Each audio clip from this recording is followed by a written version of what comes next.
Alrighty, hello, good afternoon, folks. Let's see who is here. Scotterpop, hello. Checkmate Panda, hello. Brew MC, hello.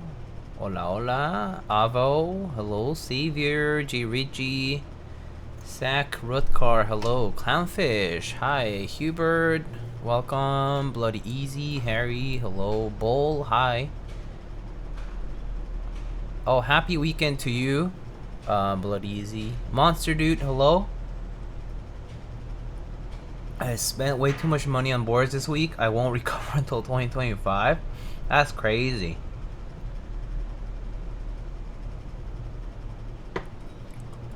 Mason, hello. Just a bit of history. Trend known as custom keyboard started back in EU and Eastern European countries, even back in Soviet Union. Then there have been no chances to buy a keyboard or your own computer. First ever factories making custom keyboard parts you can fit in many different keyboards opened in EU and later in US, and as always Asia copied technology and made it cheaper. Wow. Companies like Cherry and so on, Cherry with big capital letters. We made our first keyboard in school back in 1998. Most of this community members not even born. Most of this community members not even born? Yeah. Confirmed not born in 1998. Not even born in 1998, sorry. Save, hello. Triggity, hello. Thanks for the Prime sub, Mr. Save. Blue Crayon, how goes it? I think I saw you at Keep Life. You did not see me at Keep Life. I mean, I hope you saw me at Keep Life. That would be great. Without me attending, but that would be cool. Mr. ODM, holy 49. That's crazy. That's crazy. There's so many people, yes. There's quite a lot of people that keep live, so I understand if you are not sure whether or not I was there or not. That's kind of normal. Alright, so let's get started. So today we're going to be building the LX by Mr. Bowl, who is actually in the chat. This is the Luminkey LX. LX is just Roman numerals for 60. L is for 50 and X is 10, right? So it's 60. So it's a Luminkey 60. This is going to be running through through loop switches. Starting at a very low price point of I think 100 and I'm not looking at the website right now, so I think it was 140 bucks ish starting price. Pretty damn good. Extra parts, optional parts, pretty cheap as well. Like you can get plates and accents and all these sorts of things. And so we're gonna build one up today. I have not chosen the switches for this build. I actually just have some switches around, like actually similar to the ones I like talked about before. I was actually lubing some MX oranges but didn't finish, so that's not gonna happen. But I do have like some other switches, so we can choose from the switches that we have and kind of build with that. But I'll disclose which ones I have. So yeah, just give me a sec. Silver blue good, yeah, that's the board. It's the silver blue good. It's the number 2 TKL in silver and blue bottom.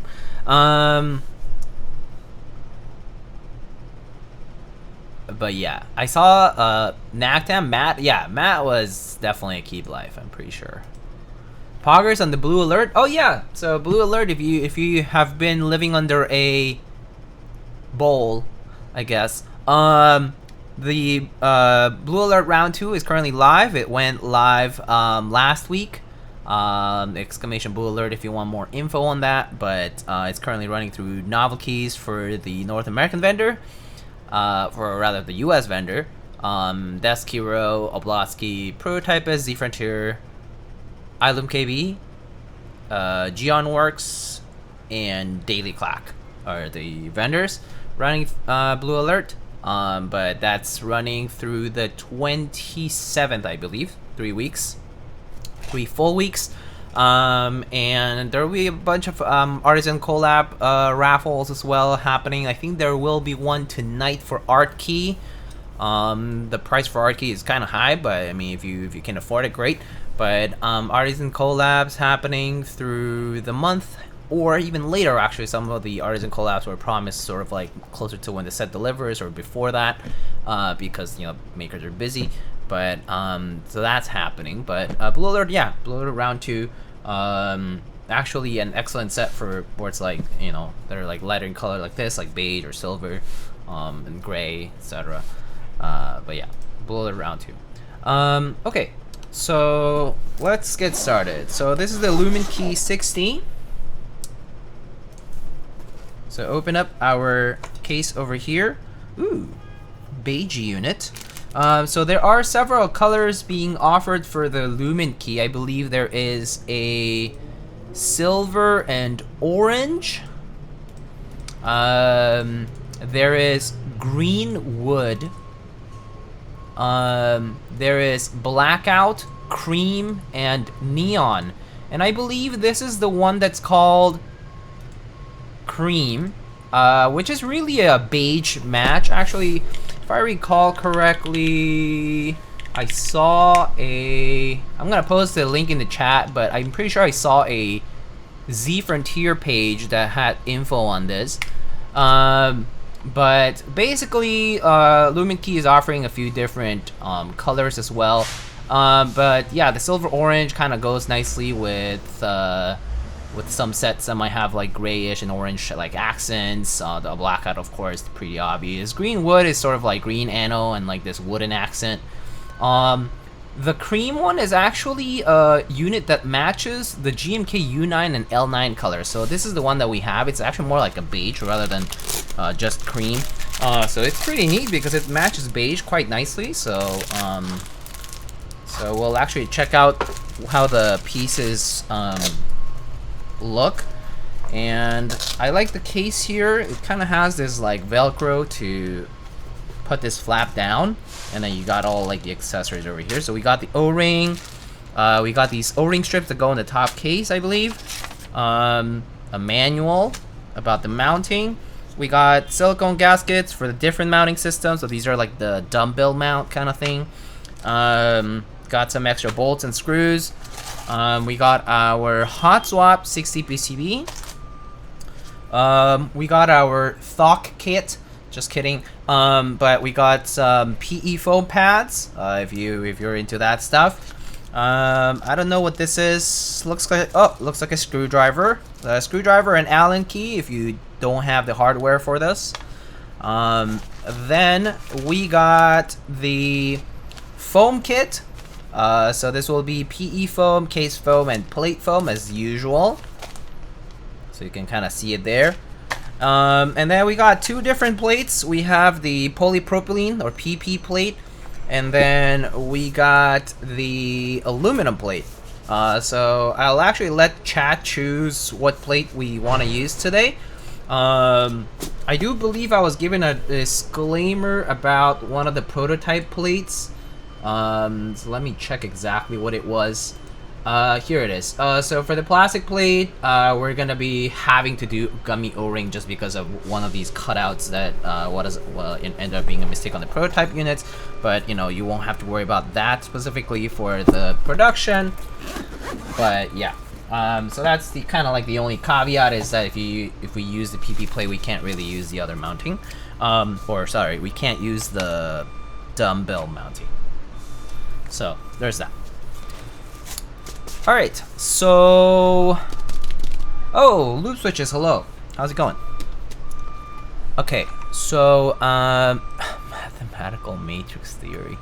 Oh man, Mason is rejoicing at the advent of a new copy pasta, from what I can tell. Custom keyboard trying to start with man-made fire. Oh gosh. Alright, so we have choices to make.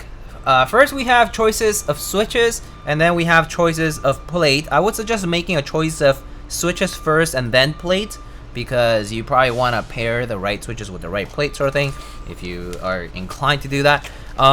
It's hard to list all the combinations, so I'm not gonna like go through all of that.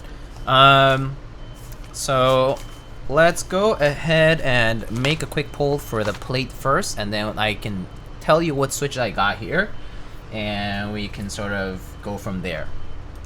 So let's do a quick pull for LX plate.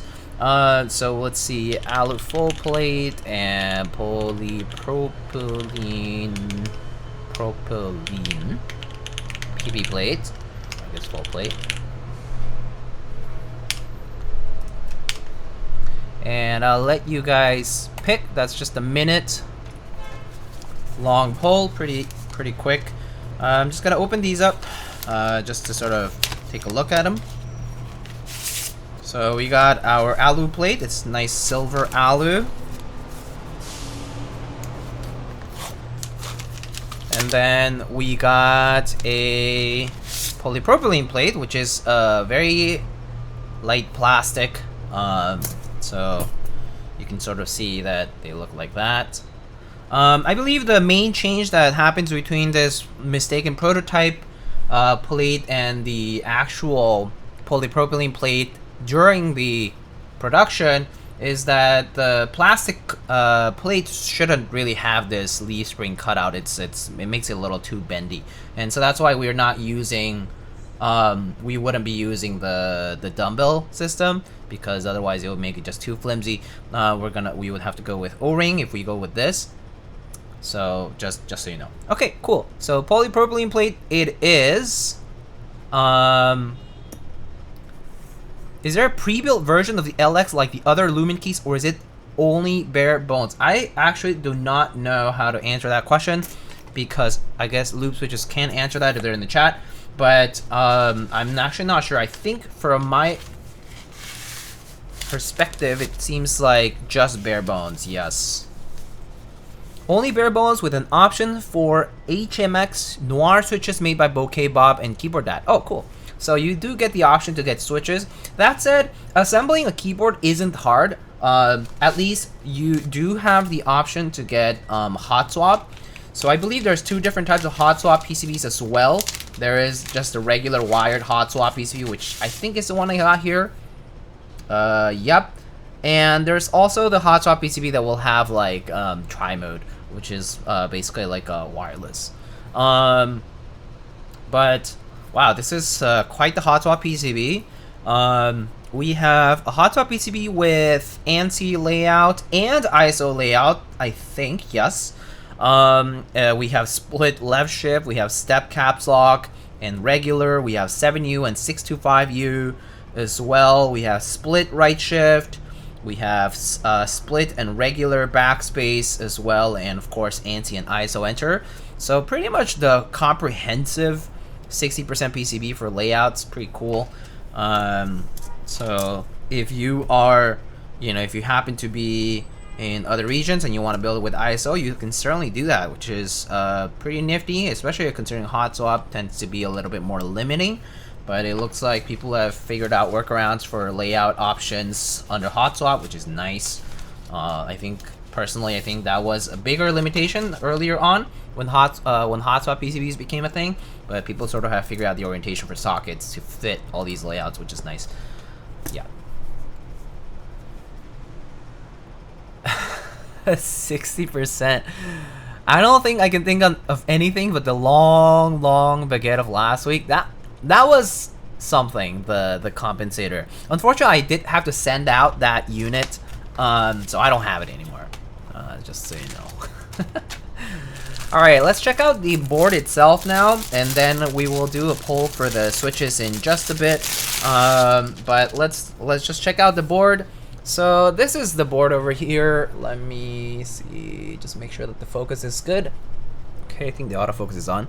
So here is the board. It uses a ribbon cable style daughterboard cable. So obviously it's kind of like flying around, but it is indeed a creamish color for the lighter color, which is probably probably going to be matched pretty well with this like L9 style colored, which is classic beige. And then you got the U9 colored, which is the color code for the beige color of the modifiers in classic beige. And so that's the base. And you can sort of see the design kind of has that like slight curve design. Like this is kind of more reminiscent of boards like the Koala, which is well known to be of this kind of particular style. Like kind of like this base kind of like popping up as a straight line on the top, and on the top portion sort of like having this nice little curve over here. Typing angle of this looks like 6 point some degrees, I think. I would say this is not very steep of a board. I'm just guesstimating, to be honest. I actually am not looking at the product page right now, but it looks to me it's like 6 or 7 degrees. Probably not steeper than that. So I think it's 6 degrees though. 5 degrees would be a bit lower than this. So 6 degrees-ish typing angle. Pretty nice low front height, I think. It has this nice sort of taper going on as it approaches the top. Pretty nice. Kind of sort of seamless, at least in the sense that you know, you don't have one running right in the middle, but instead you kind of get this like nice taper, which kind of adds a little bit of dimensionality to it.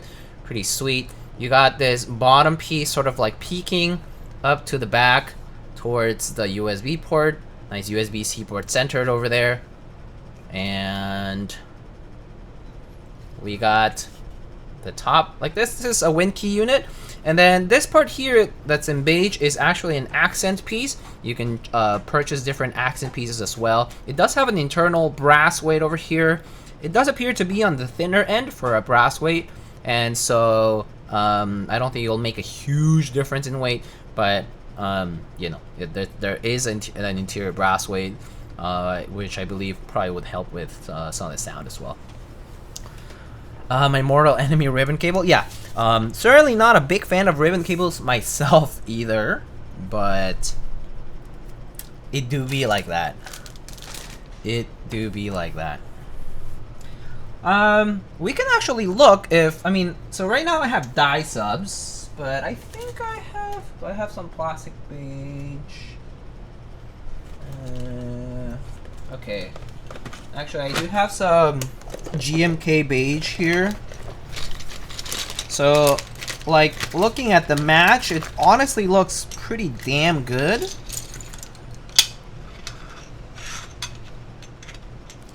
Wow, that's nice. Okay, so look at this color match from Luminkey. That's nice. So there's a cream color and there's a beige color, and that's a really good match. Wow, this is nice. Very, very nice finish on this. Where was this color matching for GMK bread? It's about right, yeah. I forget what the meme was. Exclamation color match. Does it still work? Oh, okay, no, I don't think it works here. Okay. Alright, let's pick out some switches though. I will tell you guys what I have, or at least I'll actually write them down into the chat. Give me 1 second, I just need to like pull up the list. Okay, so here are some of the switches I got, okay? So I have JWK Designer Studio Retrolight switches, which are like long pole linears. Long pole linear. Then I have JWK Alpacas, which are regular linears. And then I got some Holy Pandas.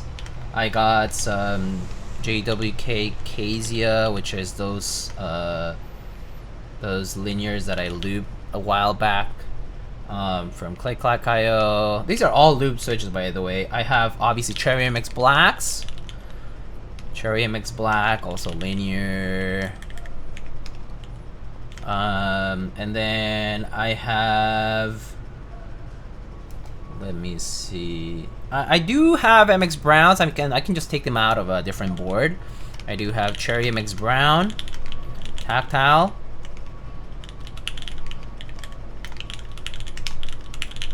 tactile, and maybe I'll order all the tactiles. I'll put all the tactiles together because that way you guys don't get confused. And then I do have those JWK blush switches, which we've tried a few times before. And then lastly, I got some OP blacks as well. I got some OP black, which are also linears. And I don't think I have any like heavy tactiles. Oh, I guess the Holy Pandas do count. My bad. So these are some of the switches I have here, but you guys can check that out over there. But yeah, so that's sort of some of the options we have. Let's see, 1, 2, 3, 4, 5, 6, 7, 8 different switches. I don't think the poll command for Twitch allows more than 5, so we can maybe take out 3. Let's keep one of the long pole linears. Let's keep like cherry switches probably, so that's 3.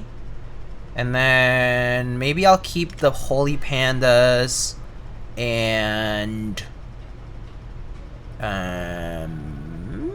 maybe OP blacks. I don't know. Okay, I think I have an idea of what to do for the poll. Okay, so for the poll, we'll do switch choice. So we'll do retro lights, which are long pole linear.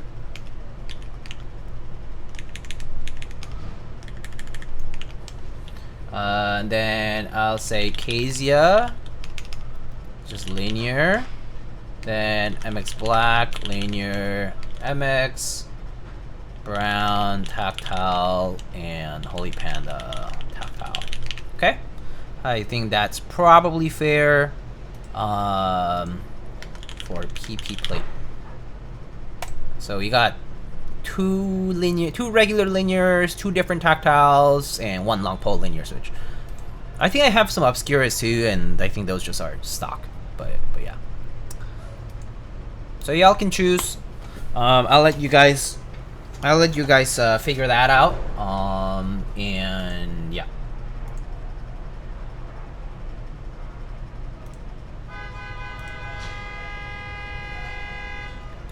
It is 4:30 p.m. here, Eastern time, and so I figure that's why there's some traffic.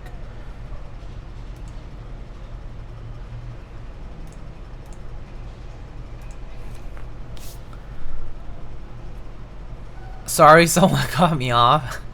Classic New York. Also, the window's open, so that's why you can hear it a little bit more.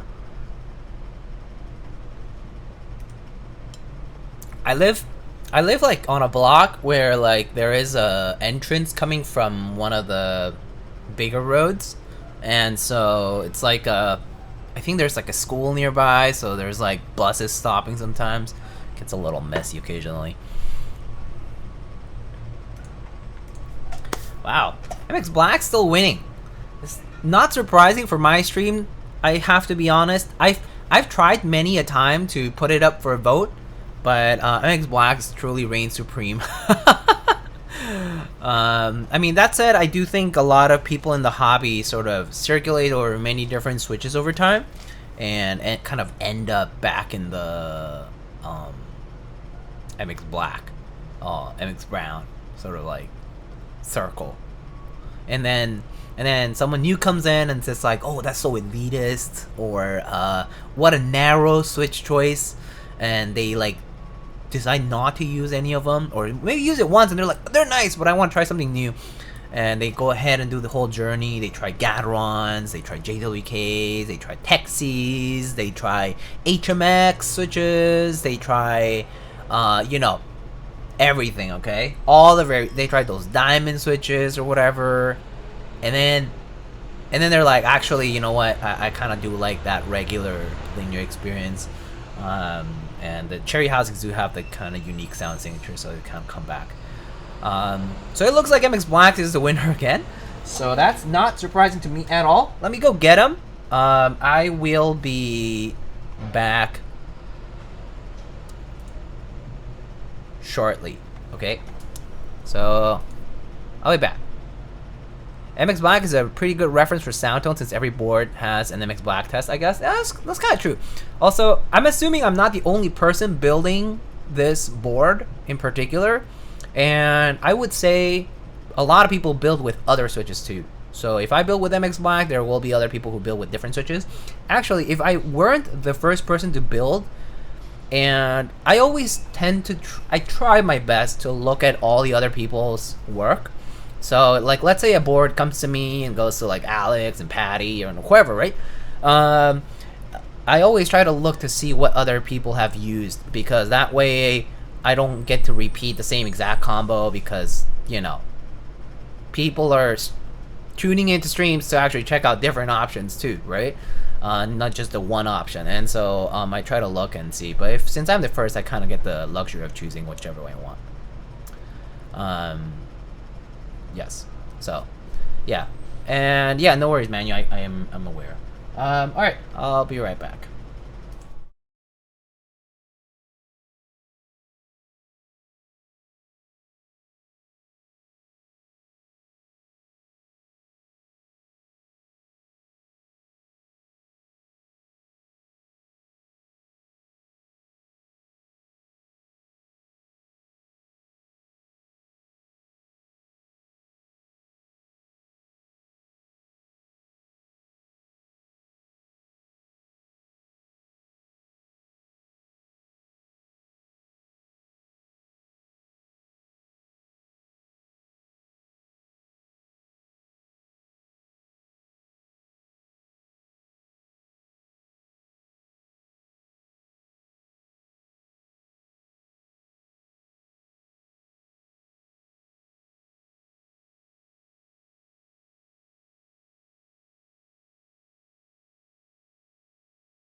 Alright, I'm back. Let's get started with the build then. I got some good old MX Blacks over here. So, alright.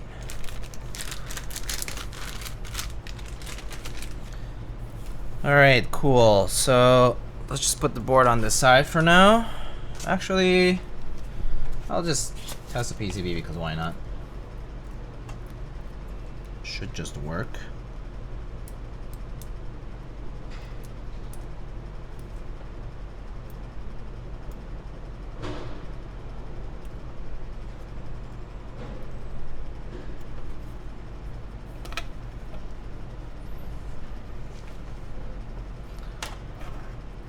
Genuine question, what is so special about MX Blacks? I've never tried them, but from sound tests, they sound fine. What makes them so different from other switches?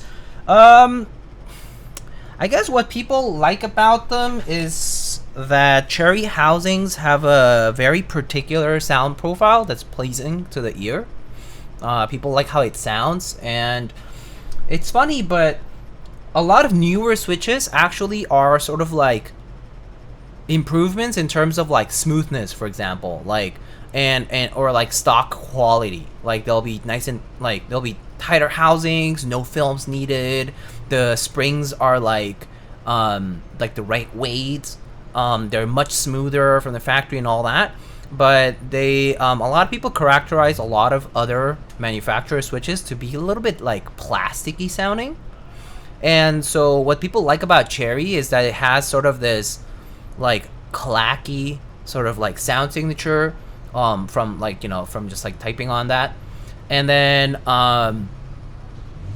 you know, like it's has a little bit of that scratchiness that just kind of like seems right. Like it's not too smooth, but it's like obviously assuming that the switch is not like extremely rough to be unusable, but It's kind of like a little bit of a standard that people have enjoyed over a long period of time, and so it has stuck, but it has preserved a lot of its unique, like the unique value proposition essentially of an MX Black or a Cherry MX switch is that the housing itself has a very particular sound signature that people like, and it's different from all the new stuff that comes out, that continuously comes out.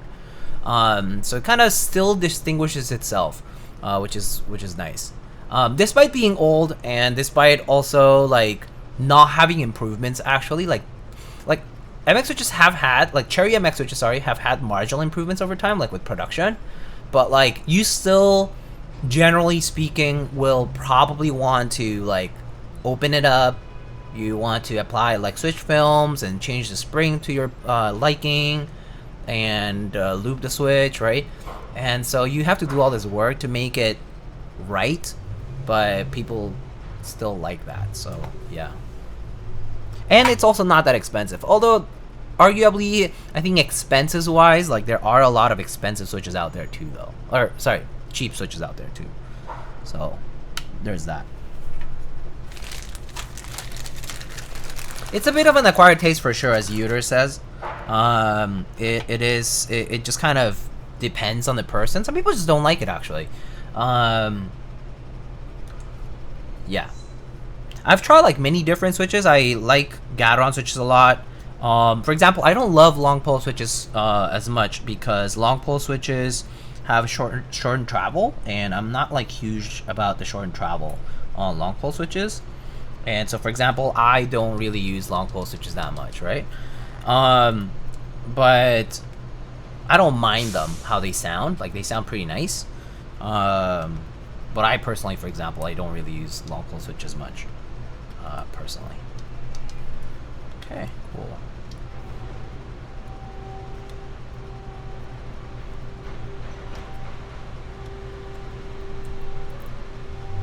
Okay.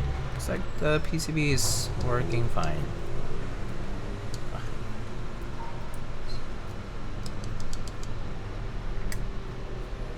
But yeah, there's so many switch options now though, like it's kind of a personal preference. Oh, just came off.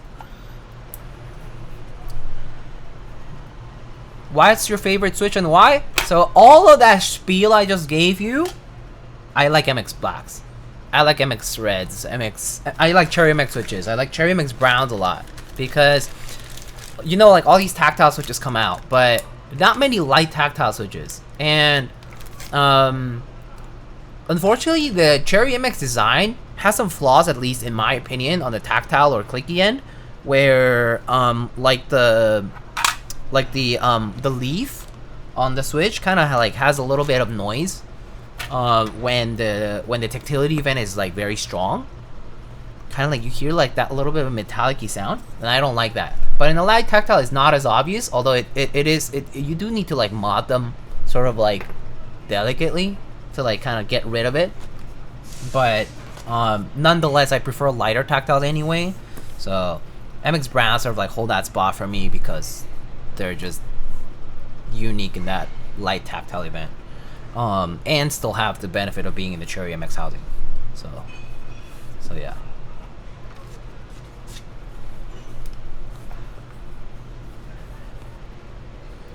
Cherries just have character and their flaws? Yeah, pretty much.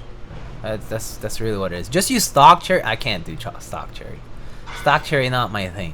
I've seen people do stock cherry with the MX2As or the Hyperglides and stuff.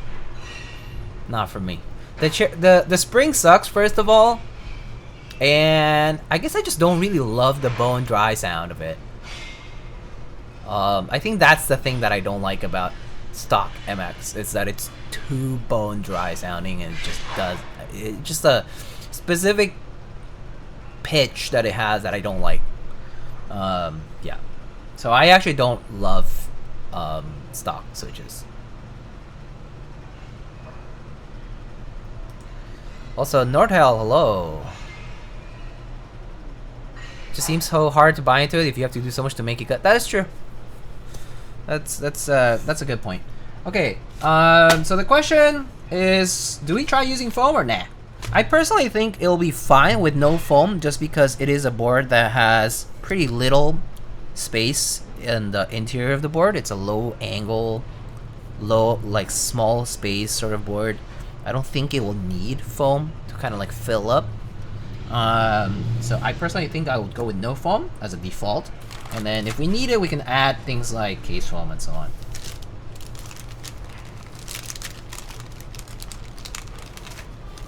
And yes, I will edit the build command.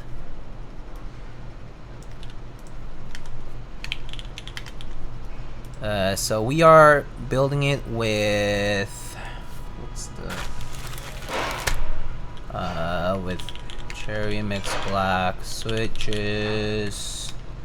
Duh, as if it's a surprise. Lube with 205G0 with 62 gram TX springs and TX films. They'll be mounted onto a polypropylene plate. Yeah. Okay, there you go.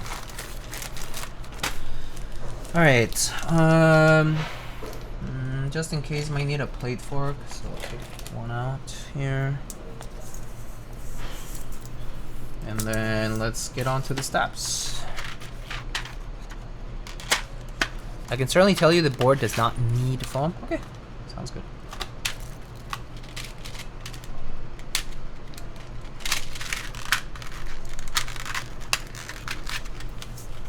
Yeah, that's pretty much how foam kind of does work, though. You can definitely sort of normalize with it, as you said. Like, the more you use, the more normalized the sound sort of becomes. But then, if you don't use it, I think it's a little bit more characteristically different. Okay, so layout-wise, step caps lock. Do I do full backspace or do split? Kind of torn on full or split, actually. But in the meantime, let's get the other ones looped up.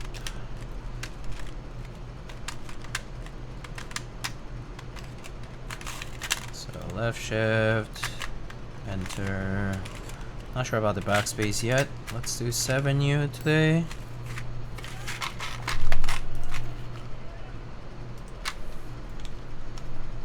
Maybe I'll do full backspace today. Feel like I haven't built. I think I built split backspace the last few times I built a 60. So yeah, let's do full backspace today.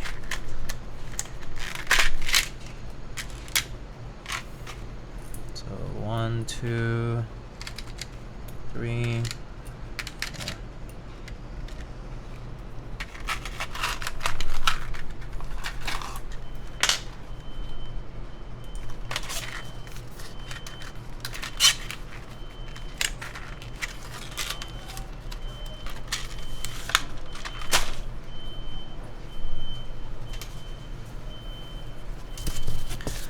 Alright.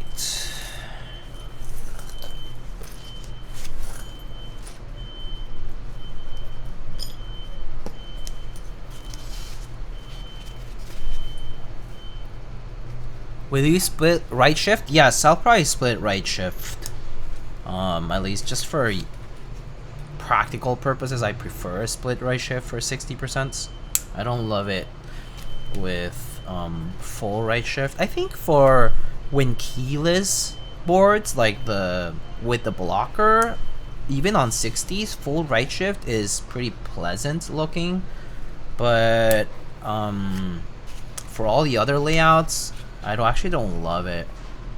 I mean, I don't mind using FN key from the bottom right corner, actually, but it's still a little bit more comfortable on row 4.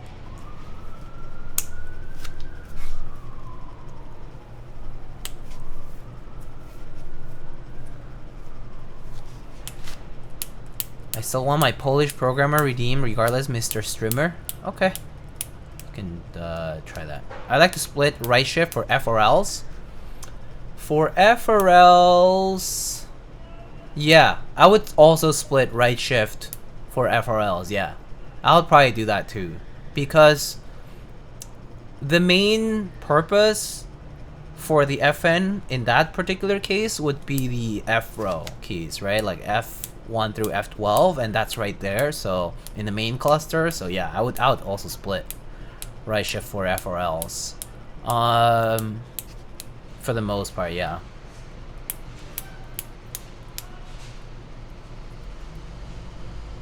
I mean, it has to serve a practical purpose to me, aside from aesthetics alone.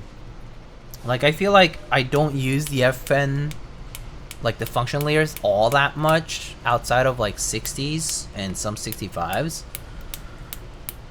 Just because I guess there really isn't. Yeah, and it's not like I main an FRL board, because at that point I just jump into TKL. But yeah.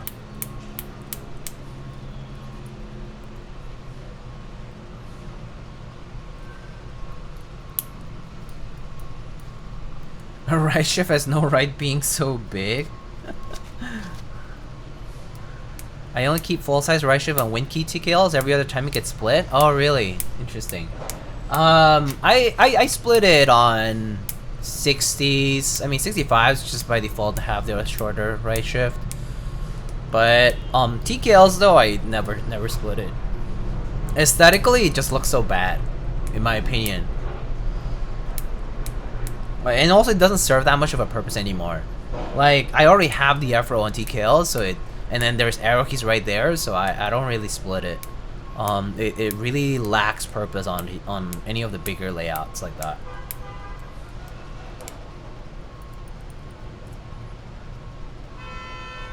Although I do know, like 1800 and such, they just have a short shift by default. So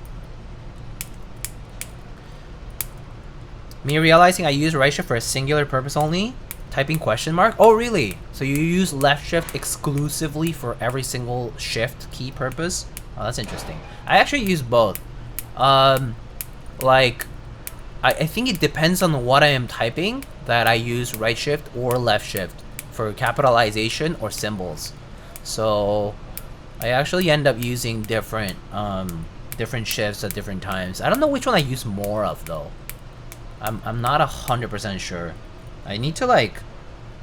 It would be good for me to record my like key usage so I actually know what the hotspots of my typing are and what I can like change. I'm a split left shift user anyway. Right. If you're using ISO, then yeah.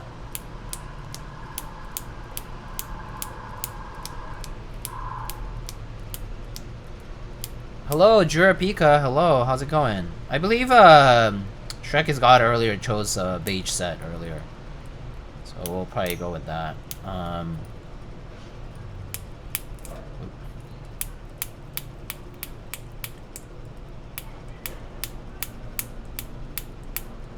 Beige kind of mandatory. Yeah, I actually thought people would ask for blue alert because it's running, but it doesn't have to be. I actually didn't feel that strongly about it.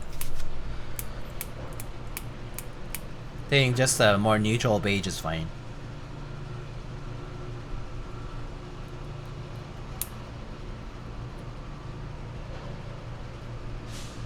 I actually think blue alert looks probably better on silver or like gray than on like neutral tone. I mean like these kind of creamy tone, or even like this beige, like these like more browner, like more earthier tones, I guess. I don't know how to call them.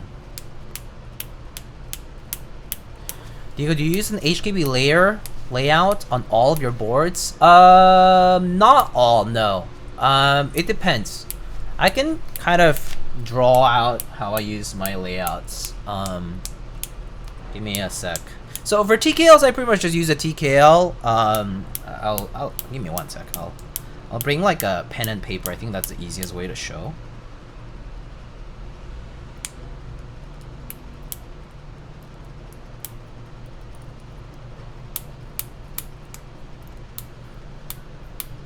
Why not WOB? Wob on such a lighter color board? I mean, some people do use wob on silver, so like Ava would be asking for wob on silver. I don't know where if he is here right now. Most of the time, R-shift is for commands like Windows delete and stuff. But yeah, I don't know if I use the R-shift in typing most of the time. Yeah, that makes sense. Some people just have different habits, so everyone has different habits with respect to the shift key. I think like any of the modifiers like that tend to have very different purposes for people. Not to mention, it depends on what language you're typically using, and like also like if you're using a lot of symbols, like whether you're a programmer or you type a lot for work or otherwise. For example, I use my left shift a lot because you know, like Gmail shortcuts. Gmail shortcuts use the shift key a lot. Like there's like shift 3 or shift whatever, and I use the left shift a lot for that. Whatever reason, that's just my comfortable to use for it. Give me a second. Hey man, I got Black Snail waiting for the Silver Gray F1 V2. Oh, Black Snail's a nice set. Oh, Kiwi, not yet.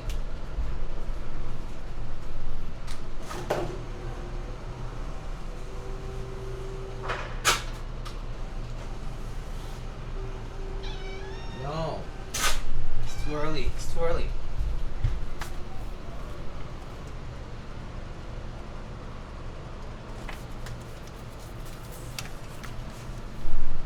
Let's see.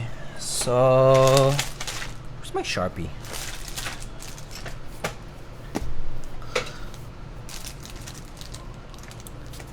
Am I sleeping on the Gmail shortcuts? Maybe. I'm a big shortcut guy.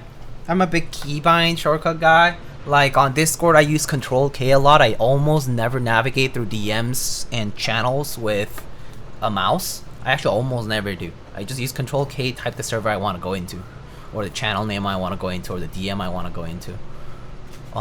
That's how I go everywhere much faster. What's Control K or Command K? Same thing.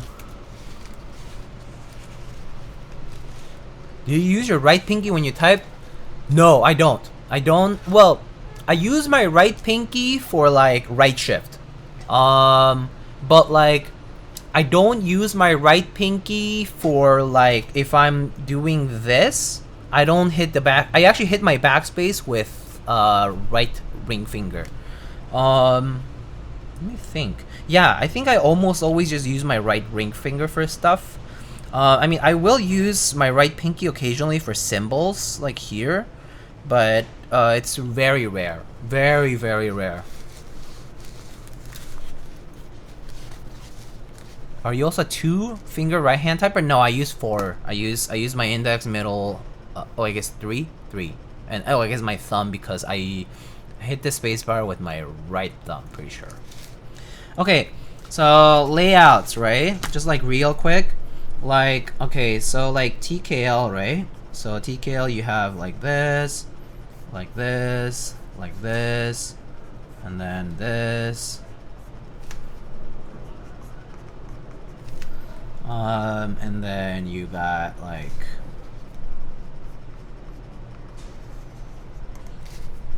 I don't know if this is realistic, but whatever. Right, sort of like TKL. I mean, it's a little spaced a little too far out, but so for TKL, I use pretty much everything normal. My FN key for me normally goes here.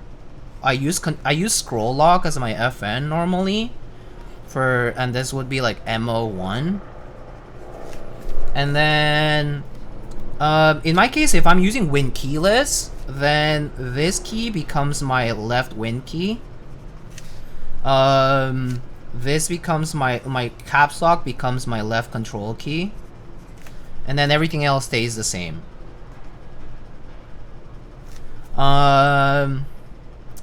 In my FN key, like in my FN layer, I usually have like media, like RGB if there's any, random QMK, like QMK stuff or miscellaneous stuff.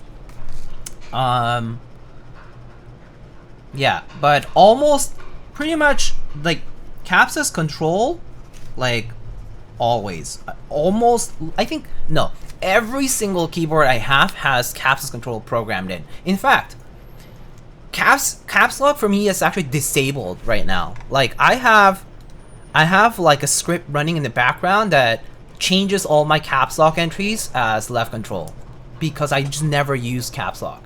There's very rare cases where I use caps lock. Like caps lock, I only use it literally when the program demands for a caps lock. Sometimes games do, sometimes.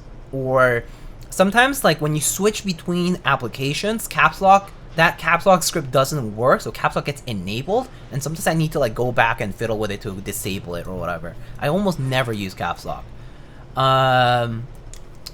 So that's pretty much for TKLs and anything larger, you know. Right? And then for, I guess, what's next? 65, right? Or 75 is basically same as TKL, so no contest there. Yeah, so 65s. So anything that has the arrow cluster, I don't put the arrow cluster in the FN layer. So like for 65, it would just be like, you know, like this, and then it has the blocker, right? And then it just sort of like goes up like that, right? So like, you know, like that's the arrow keys over here, right? And then normally my FN key on 65s is on the right alt key. This is normal. Typically that's gonna be you know, control Windows caps. I mean control Windows alt. Right? And then it is true I will have a duplicate control key here, but doesn't matter because I actually almost never use the bottom left. The bottom left I'm literally only using when I'm on Win keyless and I have to use the Win key. Yeah. What about Sangan 65? Well, Sangan 65 has 1.5, 1, 1.5, space bar, 1.5, and then arrow keys, right? So my FN is here, and then that's control, Win, alt, space, right? So on FN, right, again, yes, caps belongs on FN plus tab or something like that, just like HKB. So I put my caps lock there. So for example, let's say I need, I don't know, you guys can ask me stuff, but so the F row goes here on layer 1, right, instead of layer 0, F row goes here, right?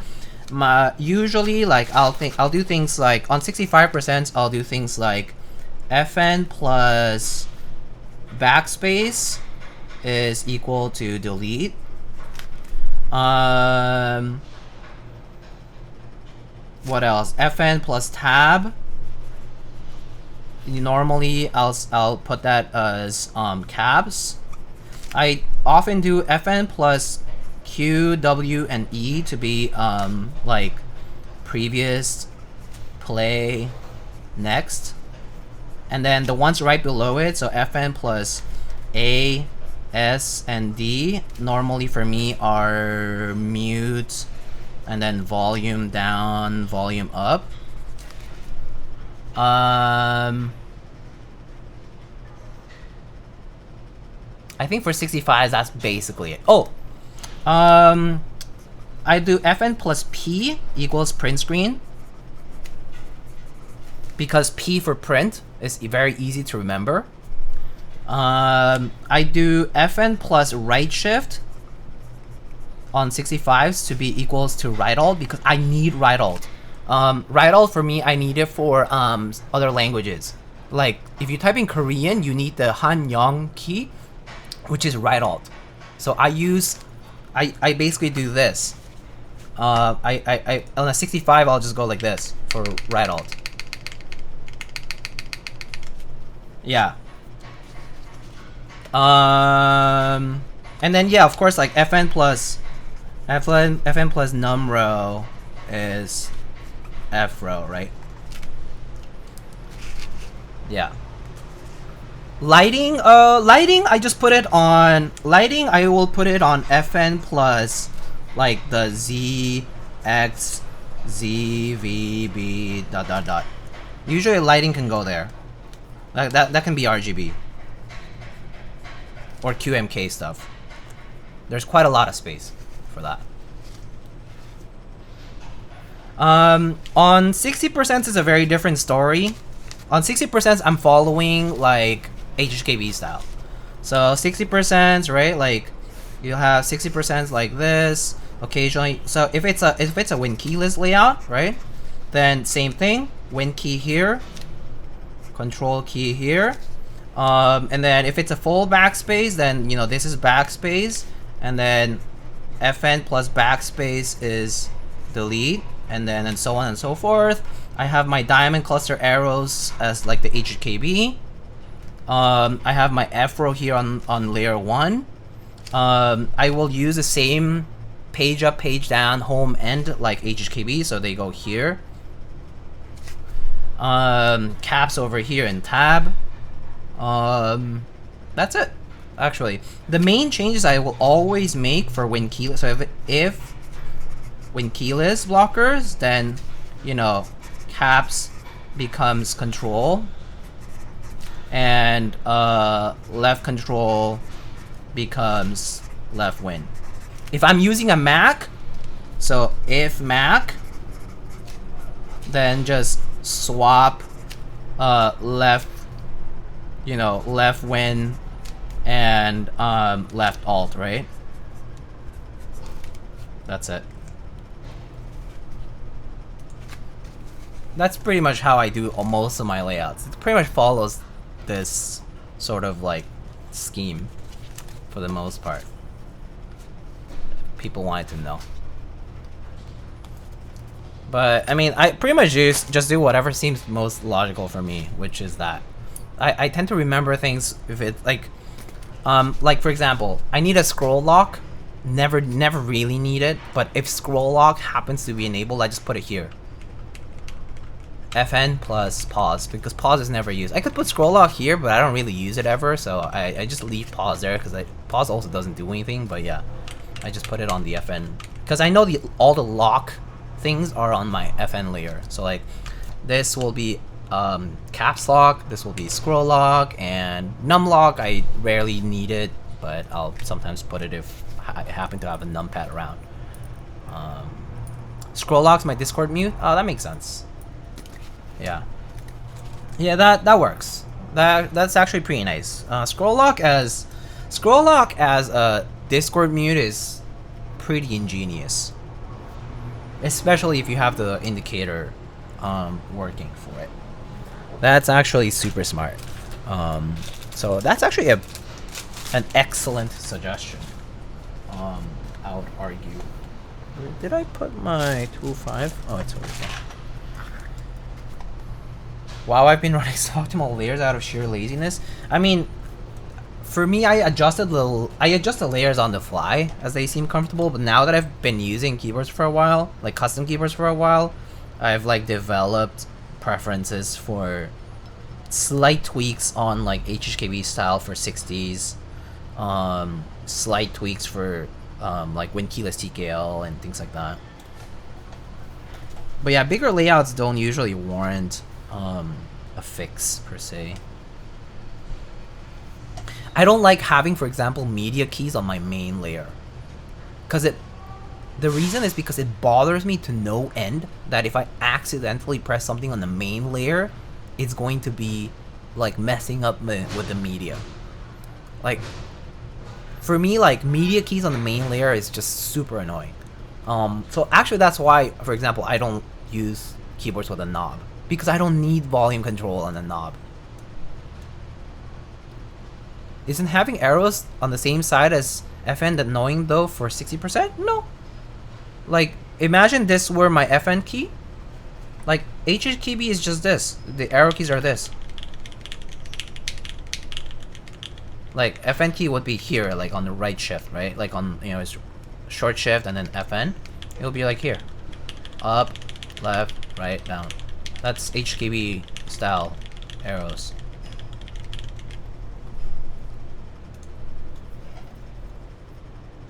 It's actually, once you get used to it, it's really comfortable to do. And also it frees up one hand to do arrow things while you're doing other things.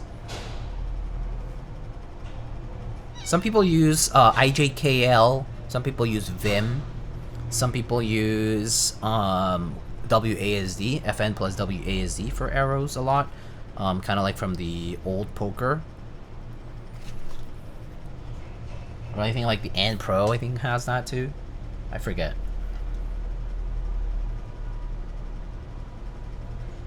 But yeah, I've grown the habit of the diamond style arrows for HKB, so at this point I prefer it.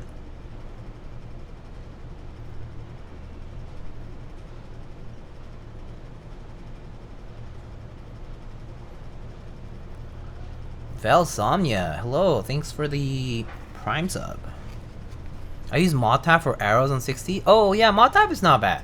I mean, that's actually a pretty, like, that's actually a common solution that I've seen people do on 60s, like on Luminkey 60s, doing this portion here. So this becomes up, left, right, down for arrow keys. Yeah, I know people who do this. In fact, one of the first few builds I did was a duck eagle, and my friend wanted that specifically coded in. Arrow keys on the right side, on the bottom right corner of the board, because they don't use HKB style or WASD and so on. They're so used to using like the full size style, which is like lower right corner for arrows. All my layers are different on all my keyboards, which makes it so hard to remember. Yeah, that's a big thing for me. Consistency. Every single layout has the same exact, like every single keyboard of the same layout has exact same style. Always as consistent as possible. There's some small differences here and there, like based on whether it has an extra key or not. But otherwise, I try to map everything about the same. So no matter how many times I switch keyboards, it's basically the same experience. Like obviously there's like small differences like split versus full backspace and things like that, but NBD.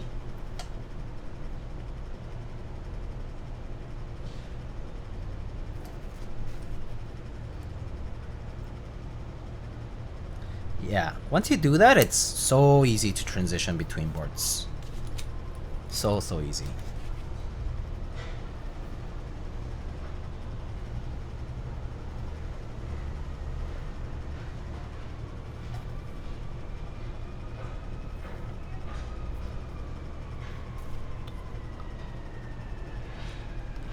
Slight variations like FN and other keys or no need to map. Yeah, exactly. Exactly. The thing is, for like TKL, you know instantly that there is an F row. Or if you, let's say you forgot, and you're like, oh, I'm gonna press my FN key here, it's not there. So you don't accidentally press any FN keys. There's no FN key there. So that's why, that's actually why I also don't map my FN key down here, as opposed to up here on TKL. Complete disambiguity.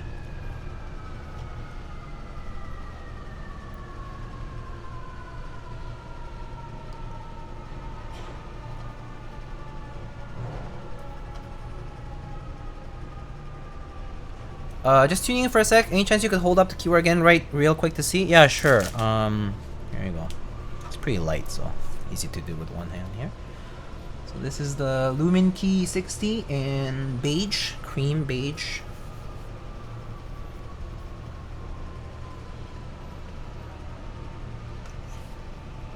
There's the bottom with the little L accent.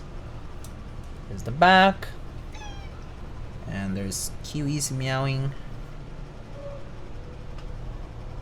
Gun to your head, full BS on WinKeyless 60 or split? WinKeyless 60 probably full backspace. HHKB always split.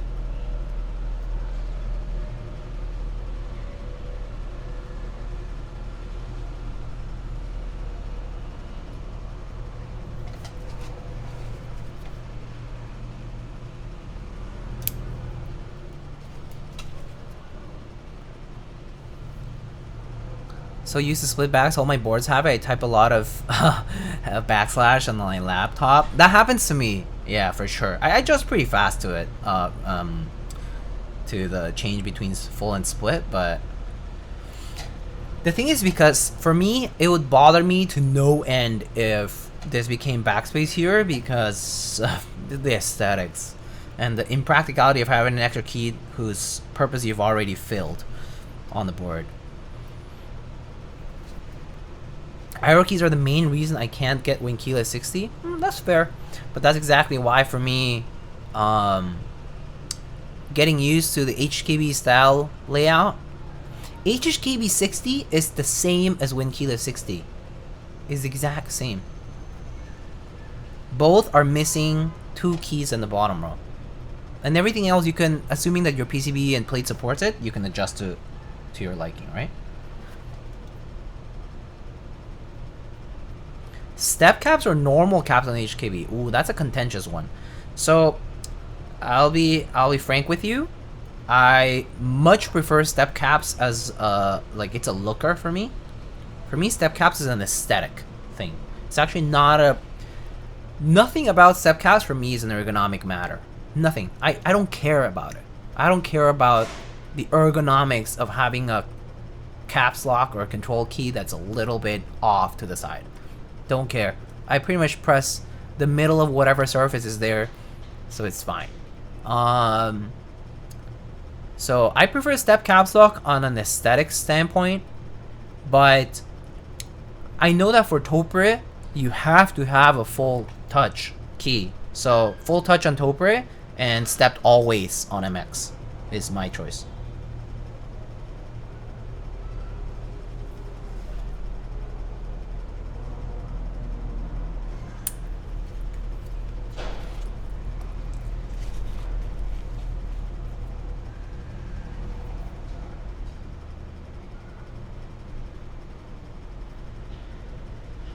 Yeah, I think HKB arrows, I mean, I'll be honest, HKB layout took me a while to get used to. I might sound all smart and shit right now, but I am the opposite of that. I was like, so, like, I had so much skill issue getting used to other layouts at the beginning. I started with liking like 65s, and I mean 75s and TKLs at first, and when I switched to 60s and 65s and HKB and things like that, I was like, I can't do it.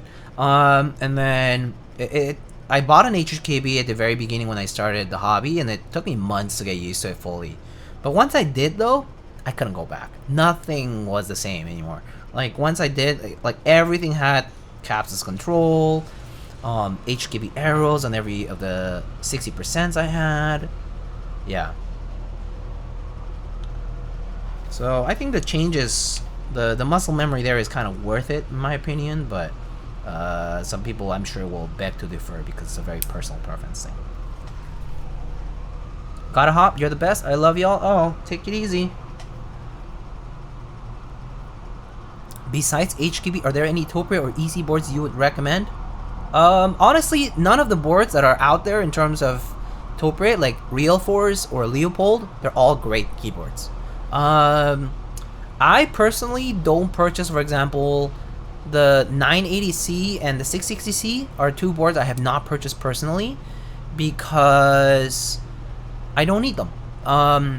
65%, I actually pretty much waffle between the Real Force TKL and the HKB for Topre, because those 2 layouts are pretty much utility-wise they're perfect for me, and aesthetics-wise I also like them a lot.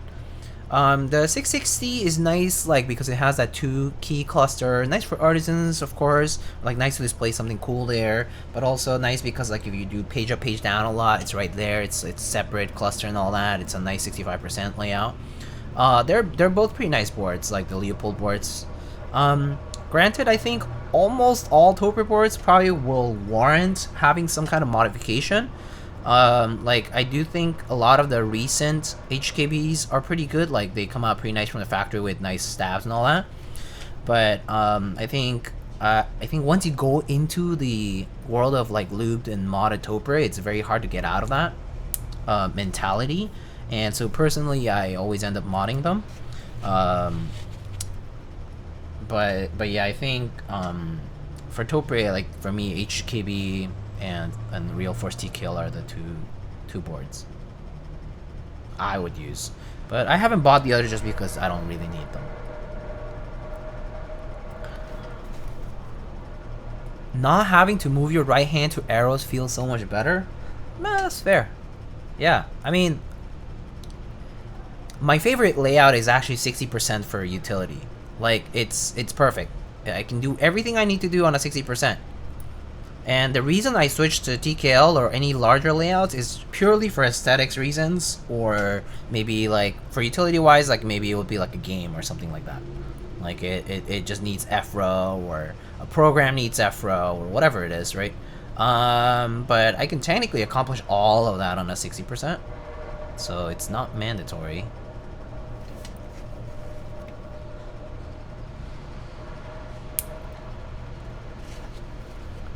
What does delete become again for you when you split back on 60%? Not FN plus backspace. If I split, it's like HHKB, so it's FN plus tilde. Because if when you split backspace, this is backspace, this is pipe, and this is tilde, right? It's always on the top right corner. FN plus top right corner key is going to be my delete key. Whatever the top right corner key is becomes the delete key on layer 1, which is the layer below the main one. And on split 60s, that would be on split not split 60s, but split backspace 60%, that would be the tilde key. So you just leave delete as delete, or you just leave it as delete. Yeah, it's just like HKB. HKB does that, right? HKB has FN plus tilde is delete. The backspace is, yeah, it's on the main layer.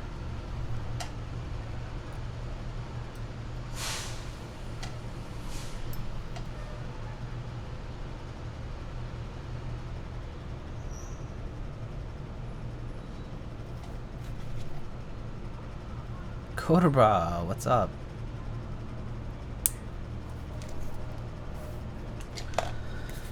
Alright, let's put these stabs on the PCB now.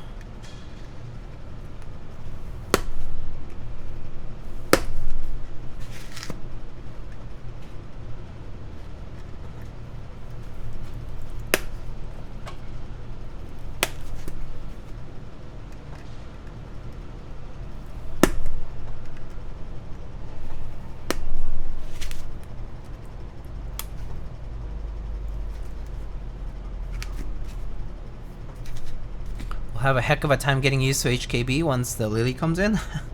Yeah, but once you do, I think it'll be worth it. You know, I think you'll be like, oh, actually it's not that bad. But who knows? Everyone has different experiences with getting used to new muscle memory things. All right, let's see. So plate fork.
Diego, I think you're a cool dude. I got blue alert base with the alert row. I'm gonna throw it on my Yale blue Kohaku. Ooh!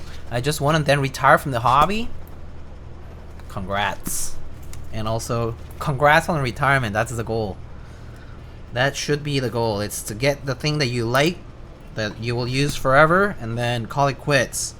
I wish I could do the same. Well, I mean, I'm effectively not buying as much these days, but you know, that's the way to go.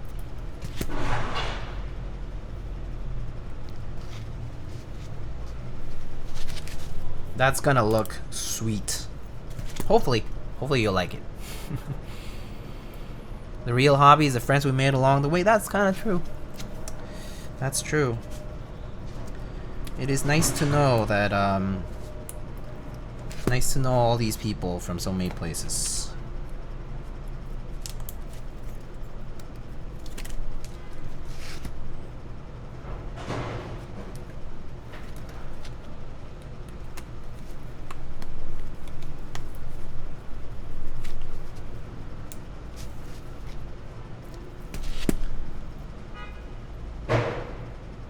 My pops always says quitting is for quitters. No way, really? Quitters quit? Today I learned new things. You could say that winners win too.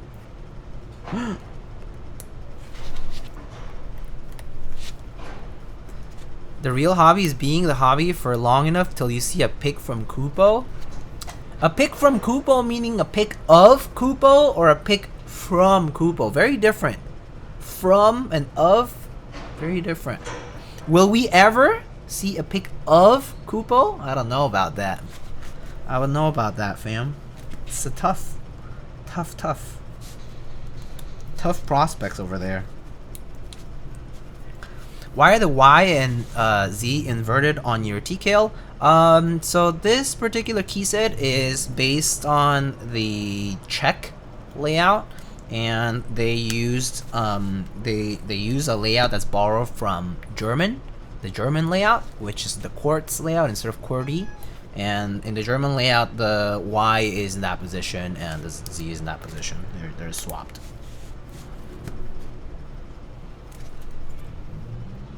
But in like, that's just the key legends. Typing wise though, it's exactly the same as QWERTY. It's mapped as QWERTY. I don't switch the actual layout to that either. It's programmed to type as normal ANSI.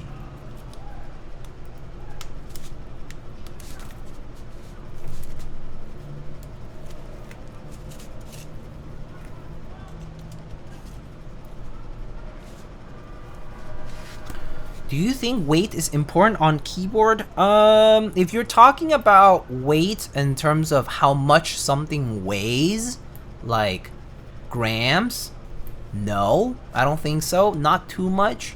I mean, too light could be a con in the sense that it could move easily around on your desk or whatever.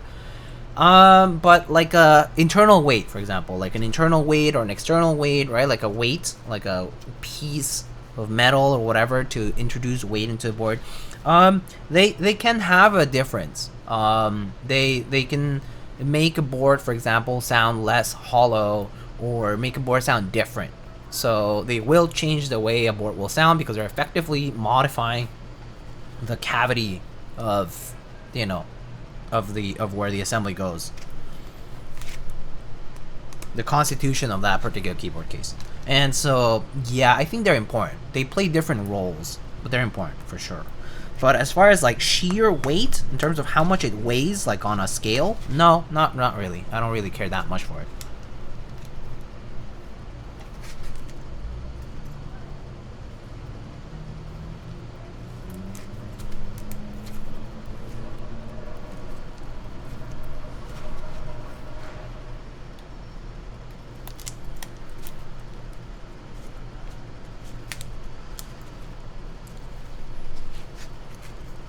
I just got some extra PCBs and PP and half CF plates for my Unicorn. Do you have any switch recs? I would personally rec some MX Browns on the carbon fiber. I think I'm a big fan of carbon fiber with tactile switches. I think they sound pretty cool with them. For the plastic plate, I'm not sure. Could be like any linear, honestly, but maybe some people might enjoy like some of the long pole linears like out there, like maybe like those like kind of like similar to like Obscurus and things like that. I think on the plastic plate they can be kind of fun. But your mileage may vary. I think everyone has different opinions about this stuff. Just maybe something you haven't tried before. MX Blacks is fine too. Gatorons maybe as well, like Gateron yellows or something like that. Any tip on making the derivative spacebar less echoey? Not sure. Might wanna change. Might wanna check whether. First of all, I guess, is it the same regardless of how you build it? Like it's always echoey. Are you sure, like, you didn't over tighten the case or don't have anything like in the way or anything like that?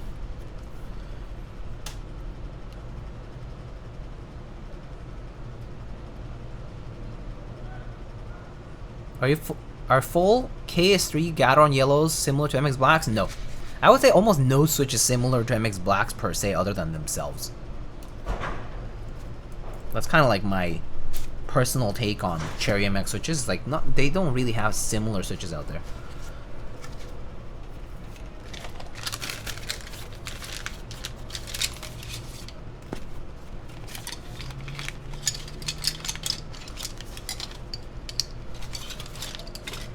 Someone told me today that OP Blacks are basically Nixies. False. They're made by a different manufacturer. They are made of different materials. They are smoother and sound different in general. So no, they look like Nixies. They are not like Nixies. MX Blacks are basically Nixies, yes.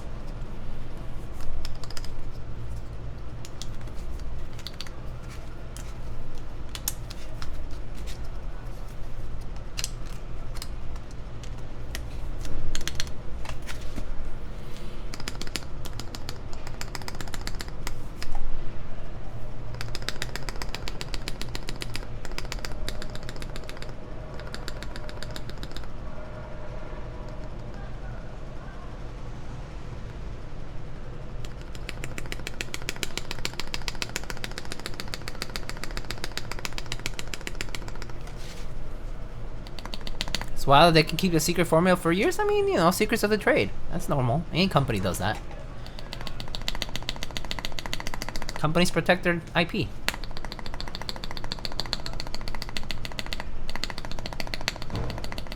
And it's, at least in manufacturing too, there's like a lot of, especially like chemical stuff, there's a lot of like other things that go into it, like, oh, there's so many factors going into this stuff. So at the end of the day, you might have a specific formula, but might not produce the same result just because the manufacturing conditions are slightly different.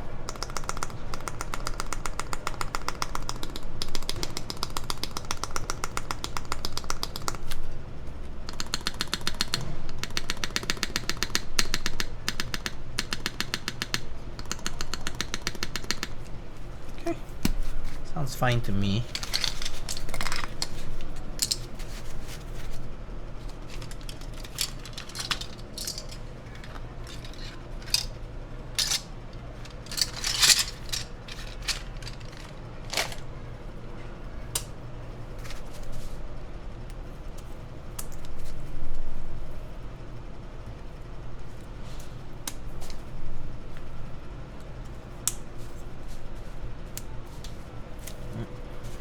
I bent the pin here, and I did. I can't wait for GAT fades, which are full nylon and pro molds. Ooh, that sounds pretty good actually. Is that a regular linear or like a tactile or like what is it? Is it like a... Is that a long pole? Like the deep pings I think are like long pole, right? Kind of curious about that. A lot of switches I don't get because I don't love long pole switches personally, but no, that's what's hot these days. Full travel. Ooh, I better get pinged about that. Who's stocking them soon, or is it just gonna be Gateron separately selling them, and then eventually some vendors will?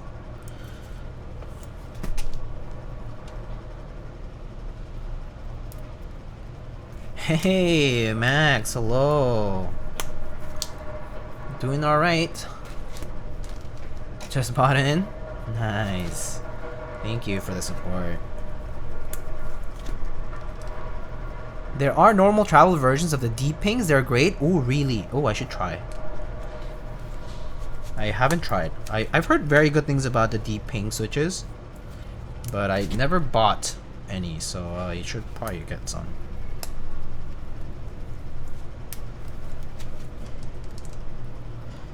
The new switch from HMX, the game 1989, is insanely smooth. They go well with Sprit Supreme springs.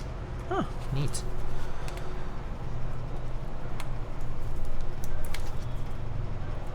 Oh, bent the pin for sure.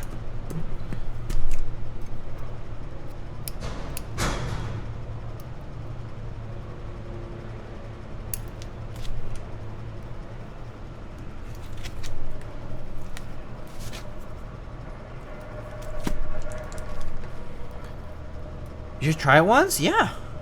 Yeah, I think that would be fun. I do, despite my preferences being narrower over the years, I do still enjoy trying new things because you never know.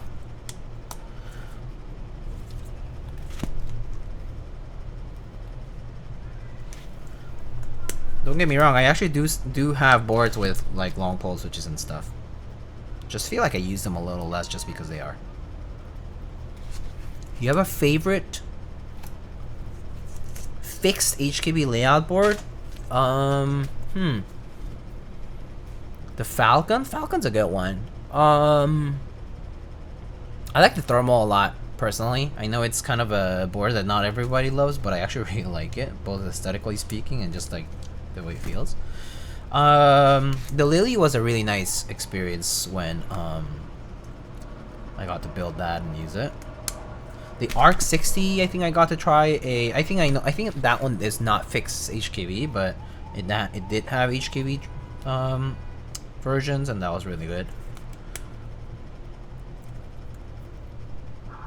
Plateless. The tempo was also pretty nice, in my opinion.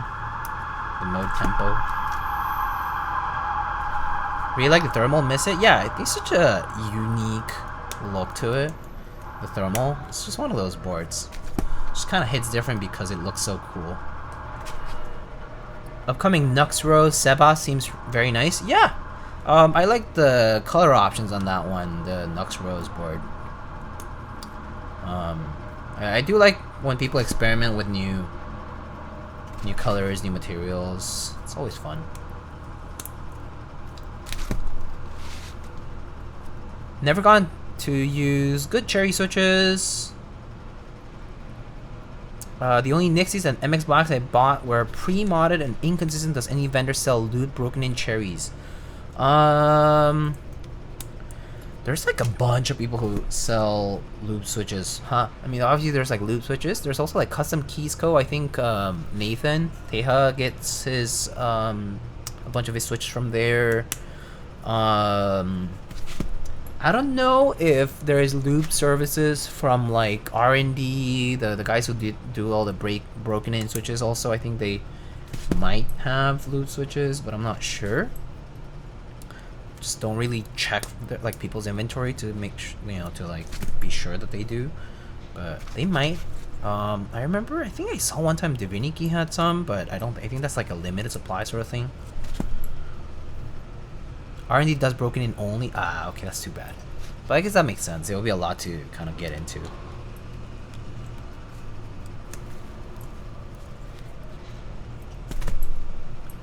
Not modded. Yeah. Okay. All right. That's too bad.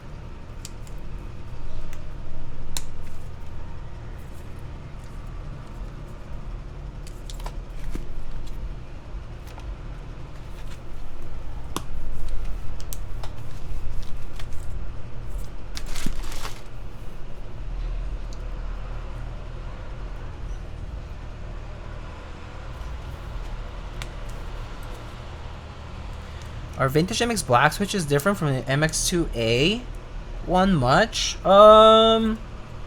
People will always argue that vintage is different from the rest.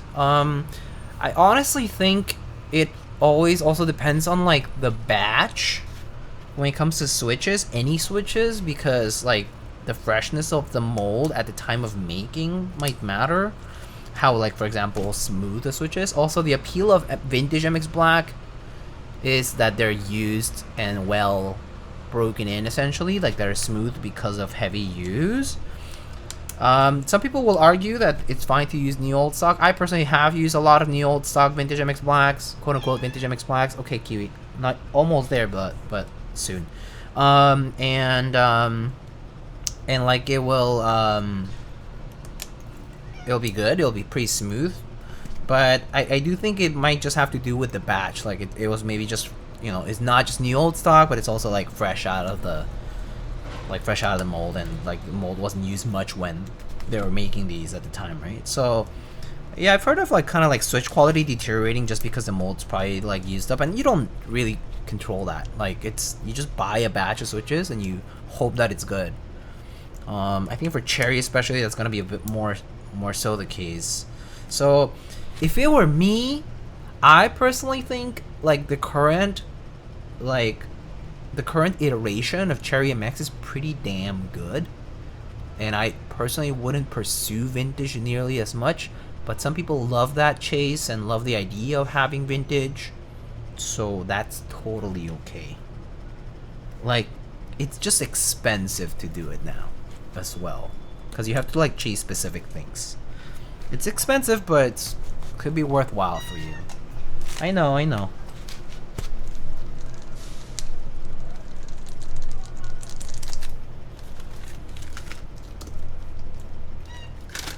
Yeah. What's up? You wanna come up? Be careful if you do. Oh, never mind. He's not.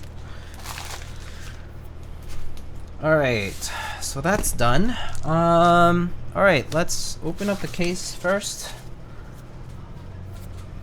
Nuh-uh, you're wrong, Mr. Streamer. The best MX Blacks are from pre-unification Germany. West only. I get it. MX2A is pretty smooth. I have some of them. Yeah, I have some MX2As too, and they're really damn smooth. How's the Blue Alert GB doing so far? I haven't gotten like updates from every vendor, but like day one sales were looking pretty good on like the North American side. I don't know about the other vendors though, because they haven't like reported their numbers. So like until we get like those updates, it's kind of hard to tell how it's doing overall, because I know that there is an audience for it, like in Korea and like in some other places, that they might have like an unexpected higher number of sales, but I just don't know much about it yet. Just don't have that info. Yes, Kiwi, give me like you're not wrong, I guess. Fine, we can feed you in like a few minutes. As you can see, the CEO is demanding.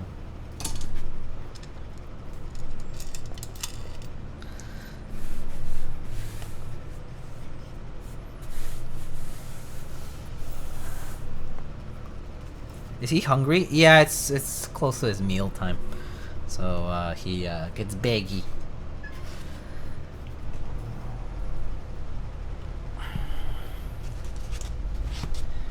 All right. You know what? I'm gonna go feed the CEO. Actually, if you guys want to see him for a little bit, let me bring him over. All right, hold on. Okay, Kiwi, you wanna come here? Come here for a bit. Just say hi to everyone. Show car. Yeah.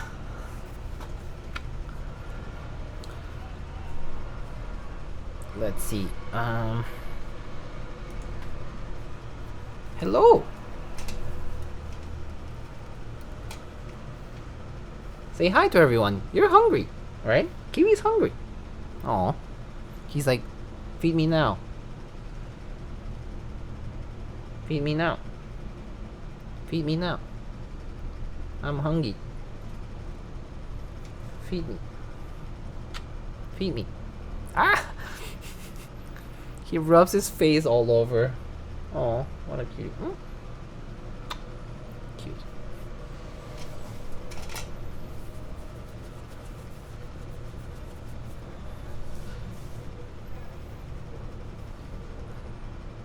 Oh, he's purring. Oh, he wants to say something. Oh. What do you want to say to the mic? Say something to them. Say something.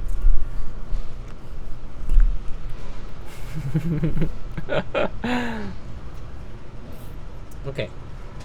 Wanna go? Wanna go eat? Okay, let's go. Let's go. Yeah, let's go. Let's go, come on. Come on, down. Let's go. Let's go eat. Food time. Okay. I'll be right back, folks, okay? Alright, Kiwi, let's go. Come on. Yeah?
Yeah.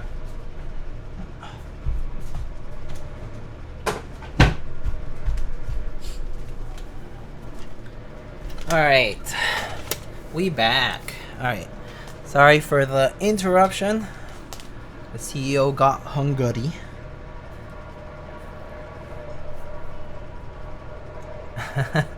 Yeah, he's a cutie. He doesn't really meow. He just like, ah. Alright, so let's go back. Got all these screws over here. So let's see. Next time we do marbles for Kiwi Polaroid, I will win. What are the black tabs on the bottom case? Is that the feet peeking through? Bottom case, black tabs. These guys? Yeah, that is the feet peeking through. So these are actually removable feet pump-ons, and you can just, you know, put them on, and yeah, that's the black feet just poking through on both sides. Not visible on this side because this side is thicker, basically. So, yeah. I just watched some of your old clips where there's one where you pronounce 84. That sounds very cute. Do you speak Italian, by the way? I actually took I actually studied some Italian when I was younger. So I did speak Italian better at some point. I lost practice because Italian is a language that only Italians speak. And if, well, only one type of people speak it, then you need to practice with them a lot. That's the best way to keep a language going, right? And so I didn't get to do that too much after I moved around and whatnot. And so I really lost so much of the practice. But yeah, I did, I actually took like the Plida Bidue exam, and I actually was like pretty okay at Italian, but it's been so long now. Alright, so we're gonna do, what's the board in the back with Tai T? That's the Bauer Light. That's the Bauer Light. It's this one. This is the Bauer Light. It's a combo of the red bottom with the smoky black top.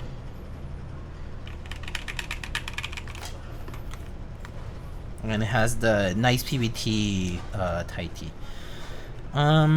Okay, so O-ring mount, I believe there is an instruction here. Let's see, insert the silicone strips into the top case slot. So there's these silicone strips that kind of serve as like half O-ring sort of. Little gaskets that just go onto the top piece. They just slot in and stay there.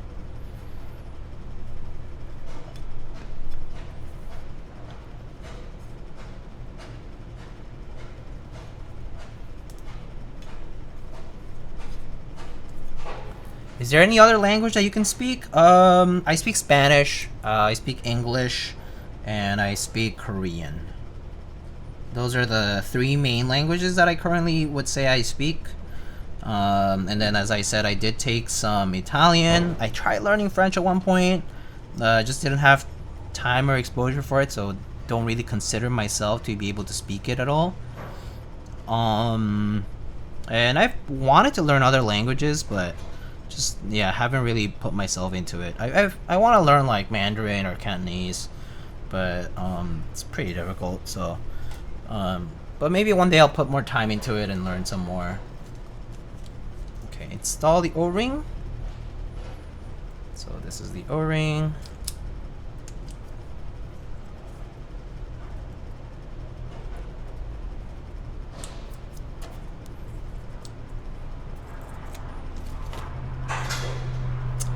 And then we now plug it in.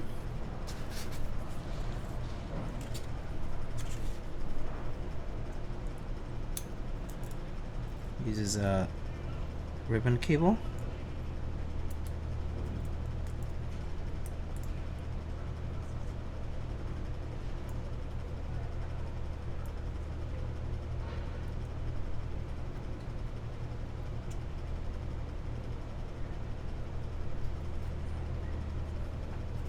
Okay.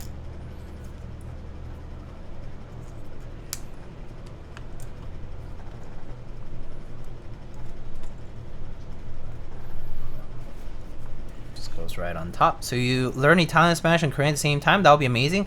No, I learned Spanish and Korean at the same time because I spoke Korean at home. Spanish, I grew up in Mexico, so I learned Spanish just by living life there. English, I picked up later. I studied English so that I could move to the States later on. And so I moved for university later on, and so I started learning English when I was like in so starting like in elementary, but it really started getting better more so in like high school. Middle school, high school is really when I put my like mind to it of wanting to like come to the States. And so yeah. Alright, so just close the case like that and go ahead and put the screws.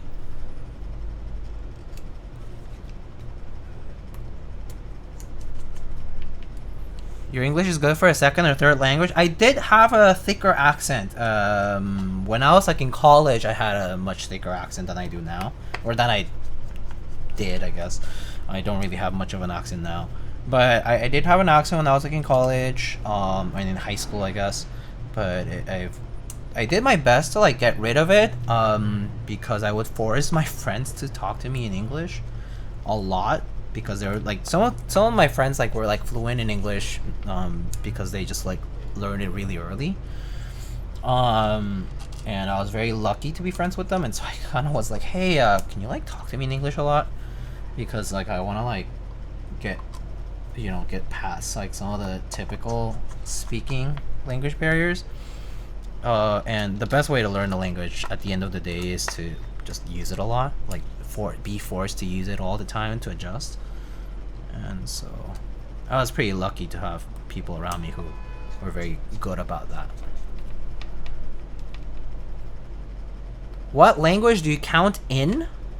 Oh, counting? I actually think I counted all 3, like Korean, English, and Spanish, depending on what I'm doing. Sometimes I switch codes, yeah, like I switch between them, but it kind of depends. I think it's like probably depending on the context, or like if I'm already in my English sort of speaking code, then I'm counting in English. But sometimes when I'm on my own, just like doing whatever stuff, I'll be counting in Korean or in Spanish, yeah. So I kind of like switch between them a lot. Like I dream and like, according to my partner, apparently like I like would like sleep talk Korean, you know, which is super random, but I do apparently. But I feel like when I think of my dreams, I'm like I spoke English in the dream, not Korean. But apparently I like speak gibberish like Korean.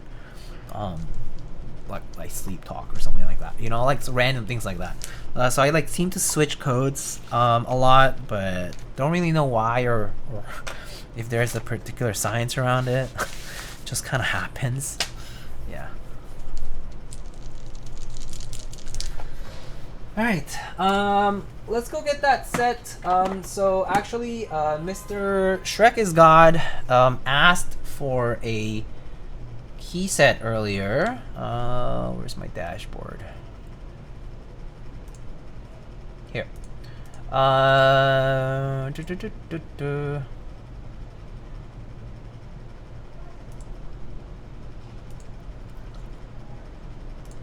Refund Jurapika's request. Polish programmer. Okay. I think that's on the Bina 103. So let me go get that. I'll never know what being trilingual is like. Learning one language. Learning any language is really tough, especially the older you get. I mean, I obviously had the benefit of living like a third culture kid life. Like I was born and raised and like grew up in Mexico, but my parents forced me to speak Korean at home. And then the English came about because of a need to want to learn it. And so like I kind of like forced myself into it. So yeah. SAW dices with arrows on the win keys and FN, thank you. Okay, fine. Actually, I think FN, maybe I'll just get the... Actually, no, that's fine. Arrow keys are fine. I'll be right back. My mom has regrets with her English. I think that's pretty common, especially once you leave like home. Once kids leave home, parents regressing a little bit on like the foreign language. It's pretty common, I would say. Yeah, because like if you're on the phone, right, you speak like your native tongue with them, right? So I think that makes a lot of sense to me. Okay.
Okay, I'm back.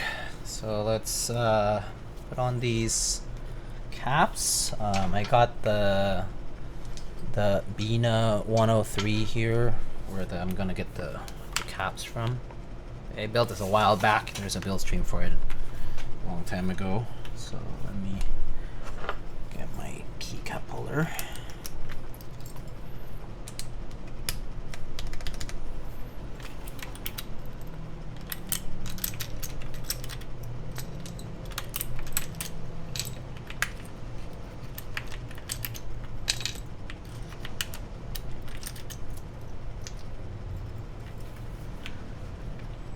What happened to the upper right part of my arm? Oh, here? This? Yeah, that was Kiwi. It was like late at night. It was like basically like bedtime. And the story is basically that I was like looking for him. So sometimes he like, you know, hang out with us, like kind of like snuggle up on the bed, right? And I was like looking for him, and I like found him in the living room, and I was like, hey Kiwi, you want to come hang out with us for a bit? And he was like, okay, kind of like he like looked fine, right? But it was like dark, like all the lights were out, right?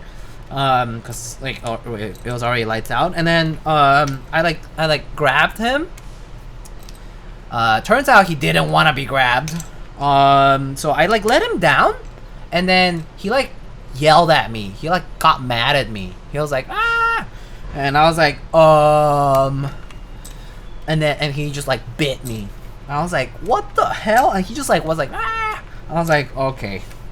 He did not want to be lifted. So that's what happened.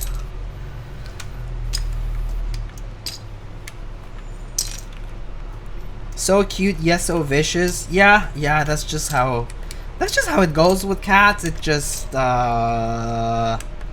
it just, you just never know when they might do that. Sometimes they're in the mood, sometimes they're not. Yeah, it's just cat things as it goes.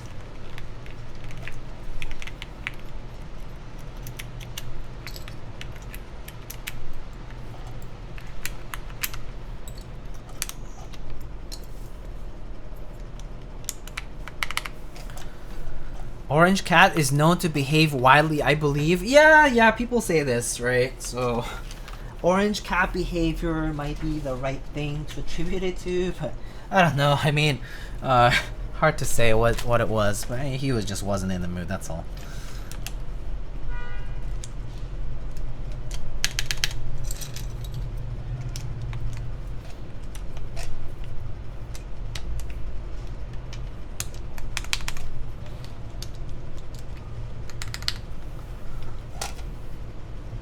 So nice to see a full-size custom keyboard. There definitely have been a bit more full-size customs these days. I would argue that full-size customs were kind of rare for a long time, and they have been, and there still are, right? Like they're not very common things to happen, but it's good to see more of them out there. Yeah.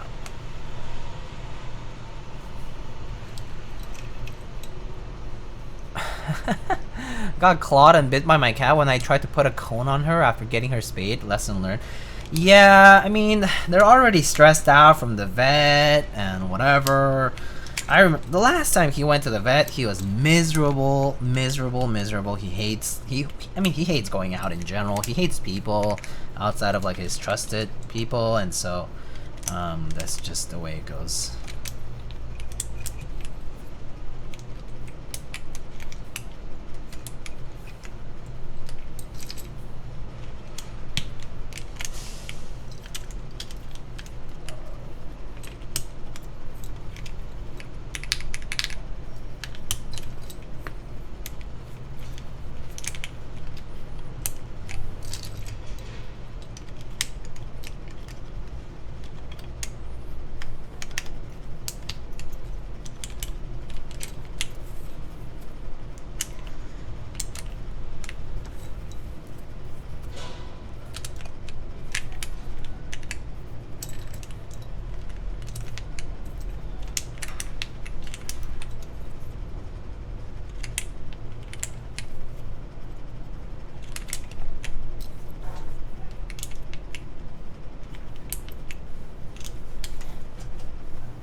I just need to grab a shift key.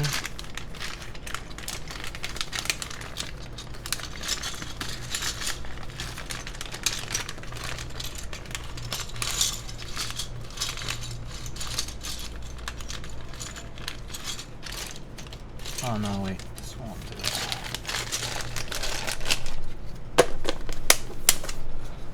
Shift key from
I missed stream. Can you build a battleship next? Well, maybe one day I will. How are you, Kupo?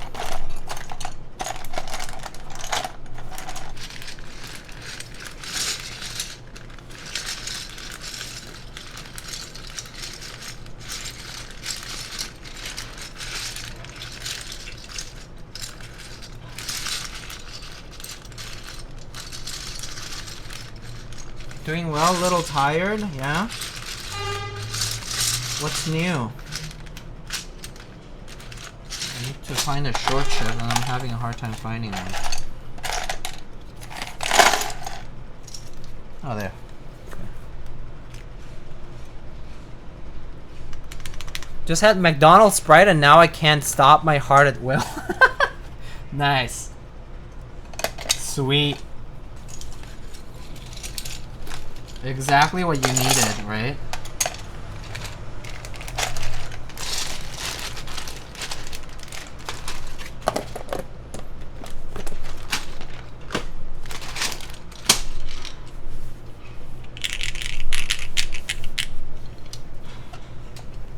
So good. Need space to deliver my classic beige already. It's been so long. Yeah, I don't know what's going on with those sets. It's been a minute. It is taking long. Then forgot to check my Hamon's novelties kit. Is there an issue with it? Mike said on stream that Blue Alert is probably their best-selling set this year? No way. I guess the numbers are better even second day. I haven't gotten numbers past like the first like half day. So I actually don't know what the current numbers are like. That's Pog. Let's go. That's awesome. That's awesome. That's awesome. That's great. All right, let's pick a beige cap. All right, I'm gonna show you guys an assortment of beige caps, and you guys are gonna help me pick one. So there is this rubber hose cap. There is this Maison cap. There is this TRMK cap. There is this level cap. Okay, the rest is not beige.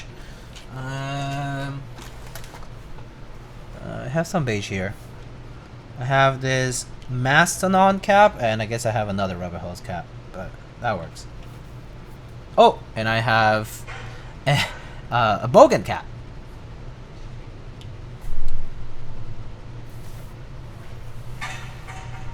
I'll let you guys. I'm just gonna number them 1, 2, 3, 4. I guess. Well, maybe I'll just do 2 together. 1, 2, 3, 4, 5. Oh, it's 6. Oh well, too bad. Say 6 in chat if you want 6, but I'll do a poll. 1, 2, 3, 4, 5, and then say 6 in chat if you want 6.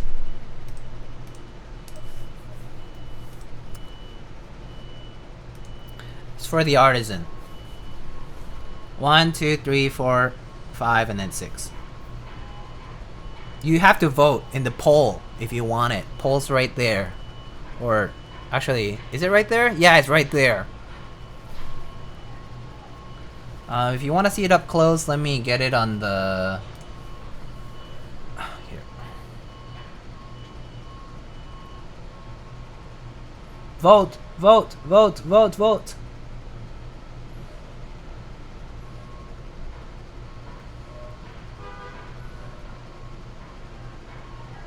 I'm a big fan of beige caps, so I do have a decent bit of beige.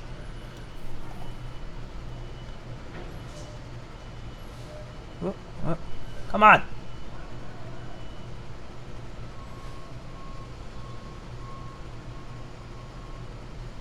Can we vote for a regular escape? No, it's a stream policy. Artisans are represented in this channel. There's no other place to do it. Well, actually, Patty does. Patty puts a lot of artisans on her stuff too. Actually, I think that some other people do as well, but not as often. Alex just puts regular caps, and then occasionally he'll like use the Pokemon caps or something else every so often. He has some nice egg faces, by the way. Like Alex, he has like some bongos and like other stuff. All right, number 3 was this guy, Maison of the West La Rosa. So let's put that over there. I don't know where this was. I think it was here. It's fine.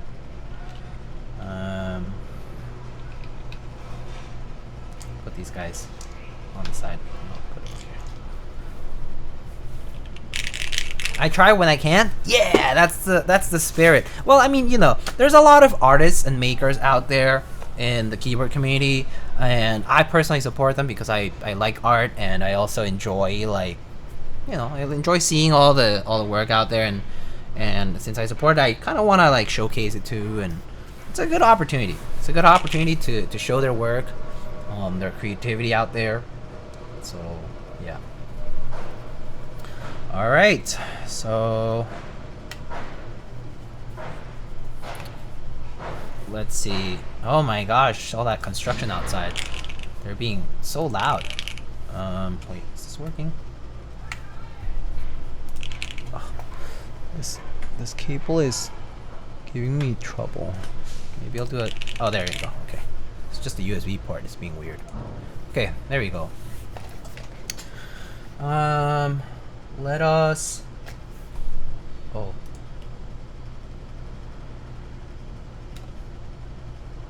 Let's see, where's my typing window? Oh yeah, here it is. Sorry about the noise outside. Just have to bear with it. Construction work happening for whatever reason. So I thought they were done, but I guess not. I can turn off this fan that's right here. Maybe that'll be audible, and I will put the mic in place.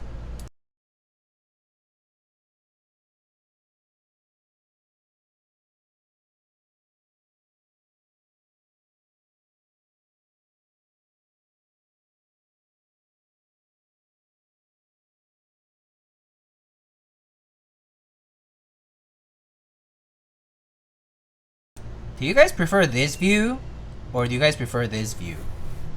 Do you guys prefer the side view, or do you guys prefer the top view? I actually don't know. Some people prefer one or the other, but I don't care.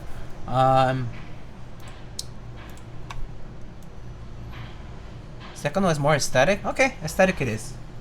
Aesthetic. There we go. Adjusted the focus a little bit there. All right, let's give this a shot. Let me stop the music. And all right, so here we have our build. This is the Luminkey LX or Luminkey 60. It's Roman numerals. This is designed by Bowl Keyboards. They've made a variety of designs.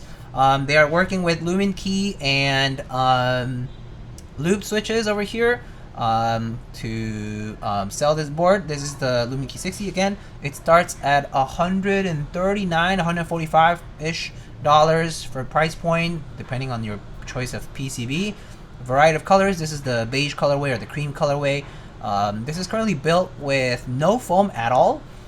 We have a polypropylene plate.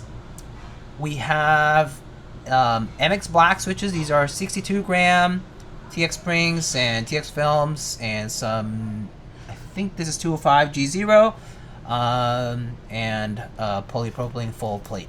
And this is O-ring mount, and this is also, the keycaps are some original cherry dye-sublimated PBT caps, so it's not going to be the same as your ABS typing, but just so you know.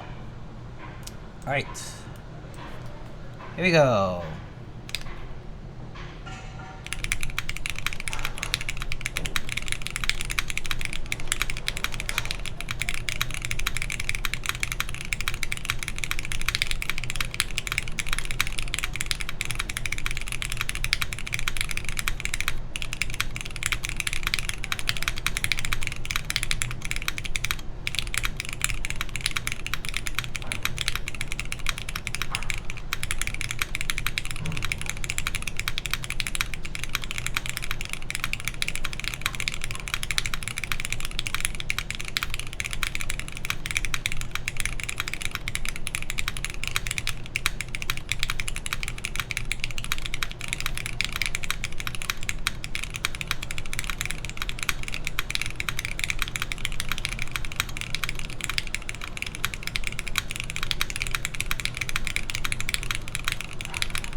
Alright, so that's what that sounds like. We can go through the modifiers. The polish sublections make it thockier. Thok. Alright. And here are the mods. And I'll go through the alphas as well.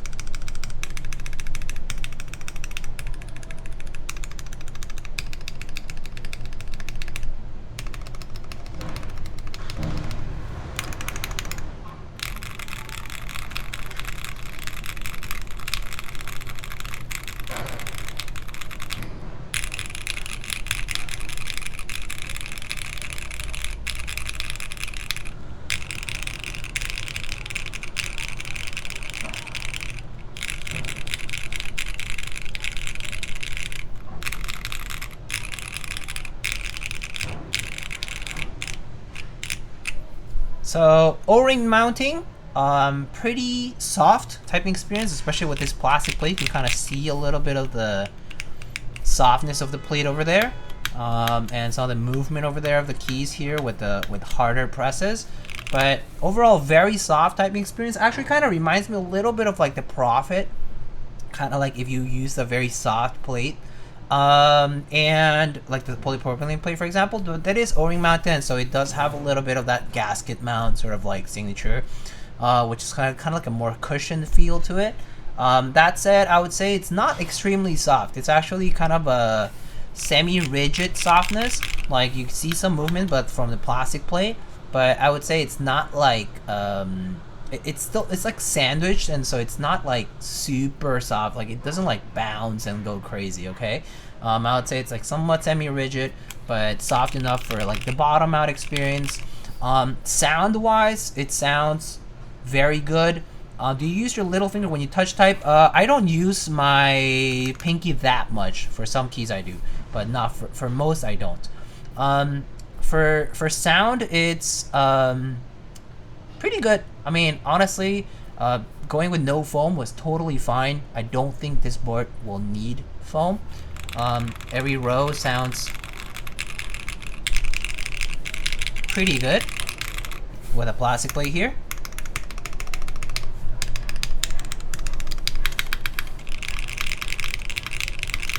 Can we also try some GMK on alphas and spacebars? Yeah, for sure. We can definitely do that. I will grab some. I think I have some GMK here. I got this set here. Let's try it. So we can try some GMK as well. But yeah, that's the sound of PBT.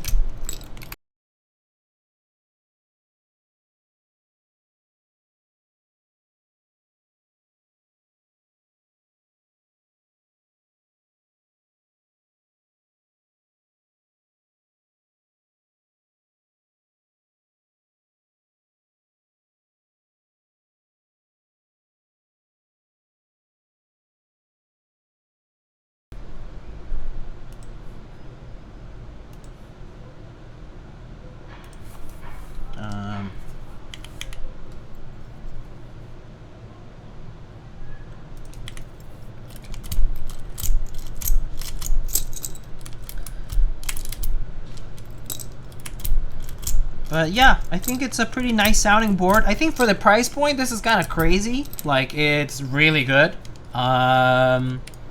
It's like, it's just really good. Color-wise, like, I personally love this beige option. It is true, someone did say in the chat just now that one of the main limiting factors might be colorways, because it is sort of like a pre-picked colorway option. Like obviously if you like neutral colors like black or silver, like there are those options available. I think a keycap just went under there. You know, like it's it can be limiting if you don't like the pre-picked colors, right?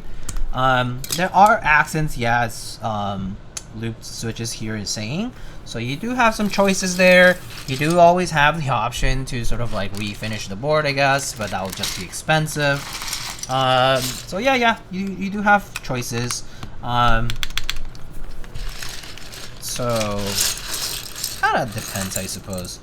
All right, I have this is the Arabic set from like a while back. This is not classic. This is not the GMK Retro, classic Retro Arabic. It's the newer one, the smoky set, I think. I think I got this from like a deal. It's pretty cheap. So, all right, but I got some extra beige over here to try out for the alphas, so we can try that out. It's really warm today.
Alright, there it is with ABS keycaps now. Let's put the rest in the bag.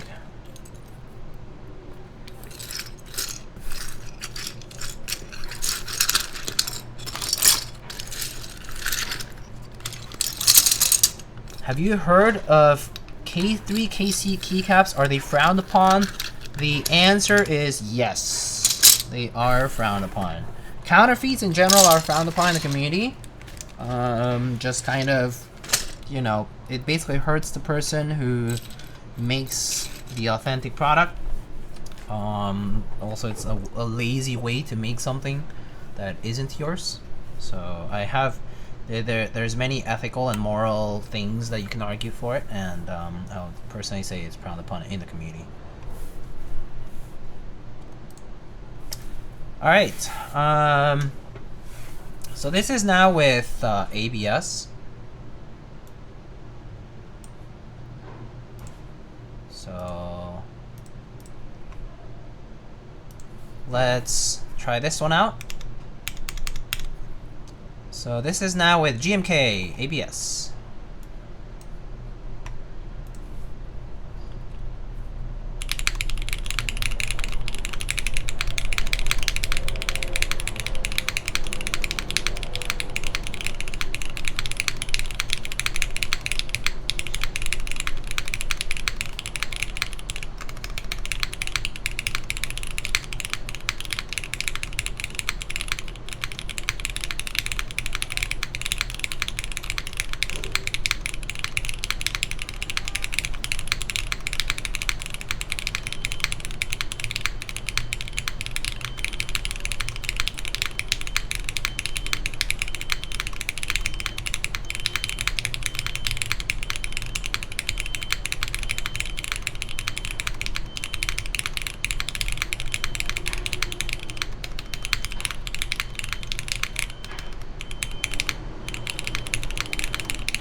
Yeah, there's some beeping in the back because of construction. Sorry about that, but it is what it is.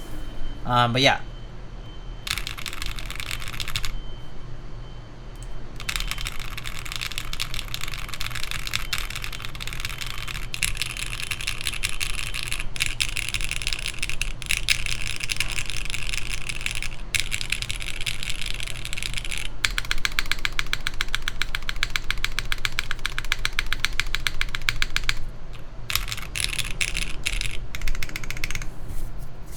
And there it is. It's around 150 for the board, right? Yeah, it's pretty damn good for the price. This sounds and feels excellent, okay? Let's take a look at the aesthetics of the board, just in general. So now let's, unplug it here and just take a look at the board itself. So this is what it looks like from the front. So pretty inoffensive. The accent here, it is a darker beige over here, so you can sort of see that. And you can replace that accent for different things. You can purchase an extra accent part, and you would just unscrew it from the inside of the case and then just replace it. This one is the beige cream colorway, so it's cream and then beige, right? And this is what the bottom looks like. The sides look like this. So there is the side of the board. So it kind of has that like curved top and then this flatter bottom. There's removable bump-ons. These are not adhesive. And then there's this nice kind of like taper here and a little bit of a chamfer towards the top of the board. And so the back looks like this. Sort of the bottom portion wraps to the back of the board, having a little more intentional seam over here, joining at the USB-C port. It's a centered USB port for the 60% here, and it has 8 screws over here, and then this is currently O-ring mounted. You have 2 different mounting styles. Honestly, very, very nice deal for what it is. The design is pretty clean. And yeah, I think for 150 bucks or 140 bucks, 150 bucks, maybe a little more if you get some extra options, this is awfully nice. It is really nice how good options have gotten over time with new offerings now. So pretty good deal, and sounds and feels really good. It is very light, like it has an internal weight, but it does not weigh very much. I can bring a scale if you want, and we can weigh it. This much beige makes me feel like I'm about to have to use a school telephone. Yeah.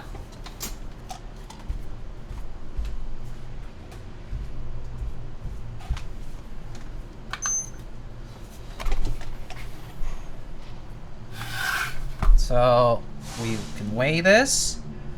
So if we weigh this, it weighs 2 pounds and 5.5 ounces, all built, which in kilograms, that's going to be just over a kilogram. So a kilogram and 60 grams, 1062. So pretty light. It's just a 1 kilogram board, not very heavy at all. So two pounds and some. So pretty light board, not very heavy. But yeah, sounds and feels pretty damn nice though.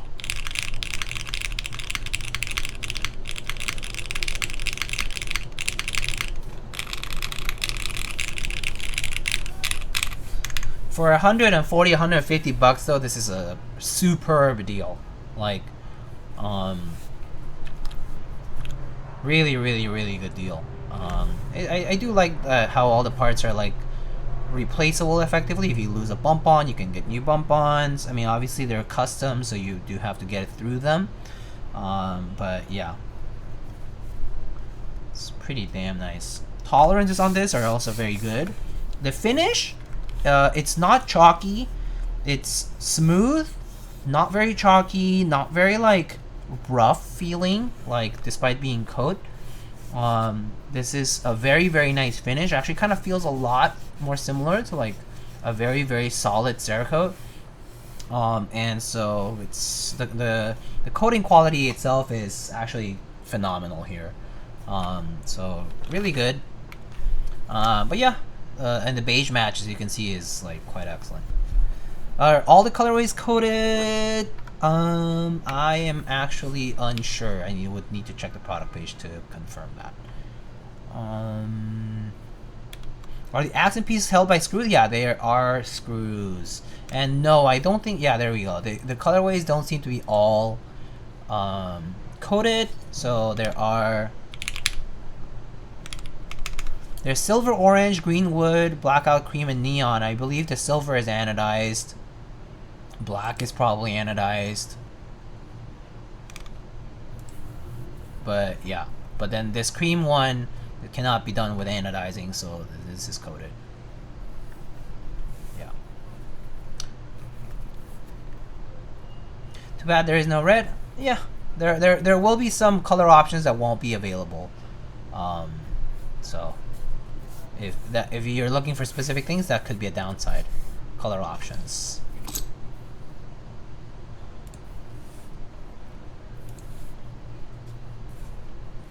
If you want to take a look at the board here from the top, there it is. Yeah, looks pretty damn nice in my opinion. The bezel proportions are also very good on this.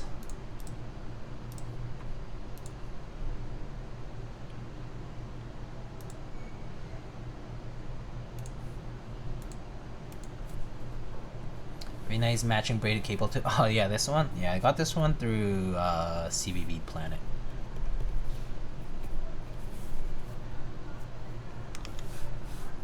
I'm not sure if this is programmed. I don't think it is at the moment.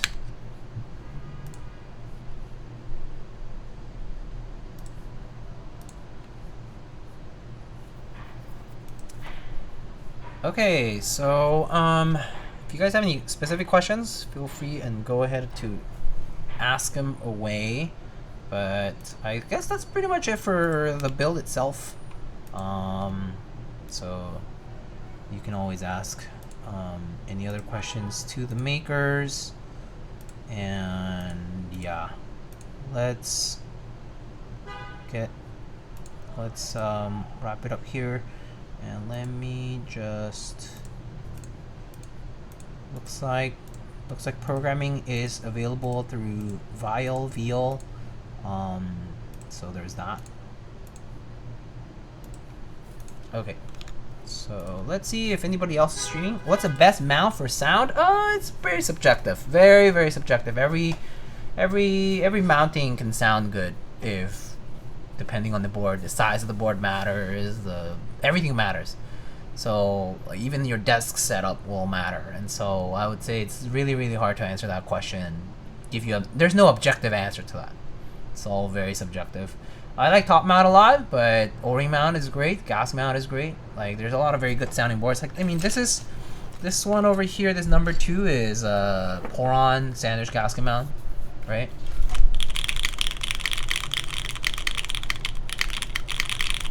This one sounds pretty good too. What is the powerhouse of the cell? A chloroplast. Just kidding. Mitochondria. Yay! Generates ATP. Yay! About 30 something ATP if I recall correctly per molecule of glucose. After all the electron carrier transport. Okay. Alright. So let us check our read potential channels. Looks like Miss Apiary is currently doing some modding of a client's Logitech G710. If you want to see another Luminkey board, the Manic Geek is currently streaming with a Luminkey 65 build as well. And I don't think I see much else in the realm of keyboards at the time.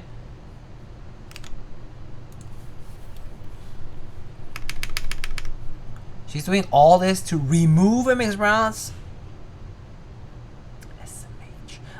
Maybe she's removing them and modding them, right? And surely she'll put back those MX Browns in. Surely.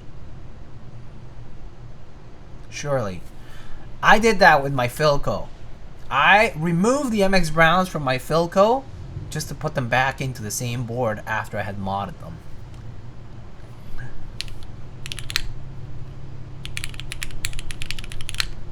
She said she wanted to throw them away. No, don't throw them away. Send them to me then. Someone else will use it. What? Throw them away? What if they're okay from all these years of use? What if they're smooth from all the hard work and typing that they use this board for years? And it's like smooth as MX Browns because they've just gone through hell and beyond. You don't know. My Cooler Master full size had really nice MX Browns, okay? I got was it a DOS 3? I got a DOS 3 from my friend, and I repurposed those MX Browns because he was like, I don't want the DOS 3 anymore, but you can use the switches. And I like tested the switches. They're so smooth because he had been using it. He used it for like so many years, okay? The keycaps were like shined to death, right? Because these are like thin ABS, but like those MX Browns were like Anyway, she says they're too scratchy. Okay, whatever. Everyone has their preferences and opinions. They might be right, they might be wrong, I don't know. I had a Cooler Master with MX Res for years. They're still scratchy. That's fair. Some switches just remain shitty. You can't make a shitty switch good that easily. You can make a okay switch better, but you can't make a shitty switch good or like okay very easily. It's a difficult jump. I drop sand to my Browns to make them a little extra scratchy. Gotta get that extra bump. Alright.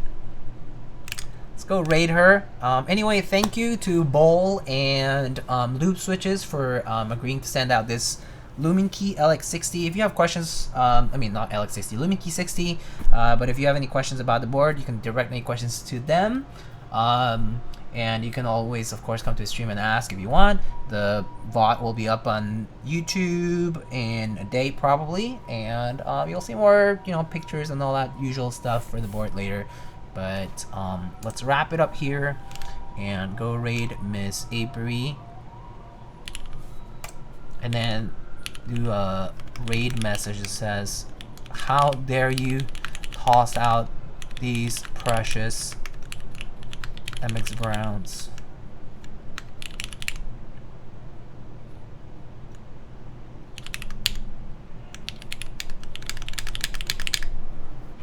Anyway, I mean, she might do a rebuttal with how scratchy they are, but that's fine.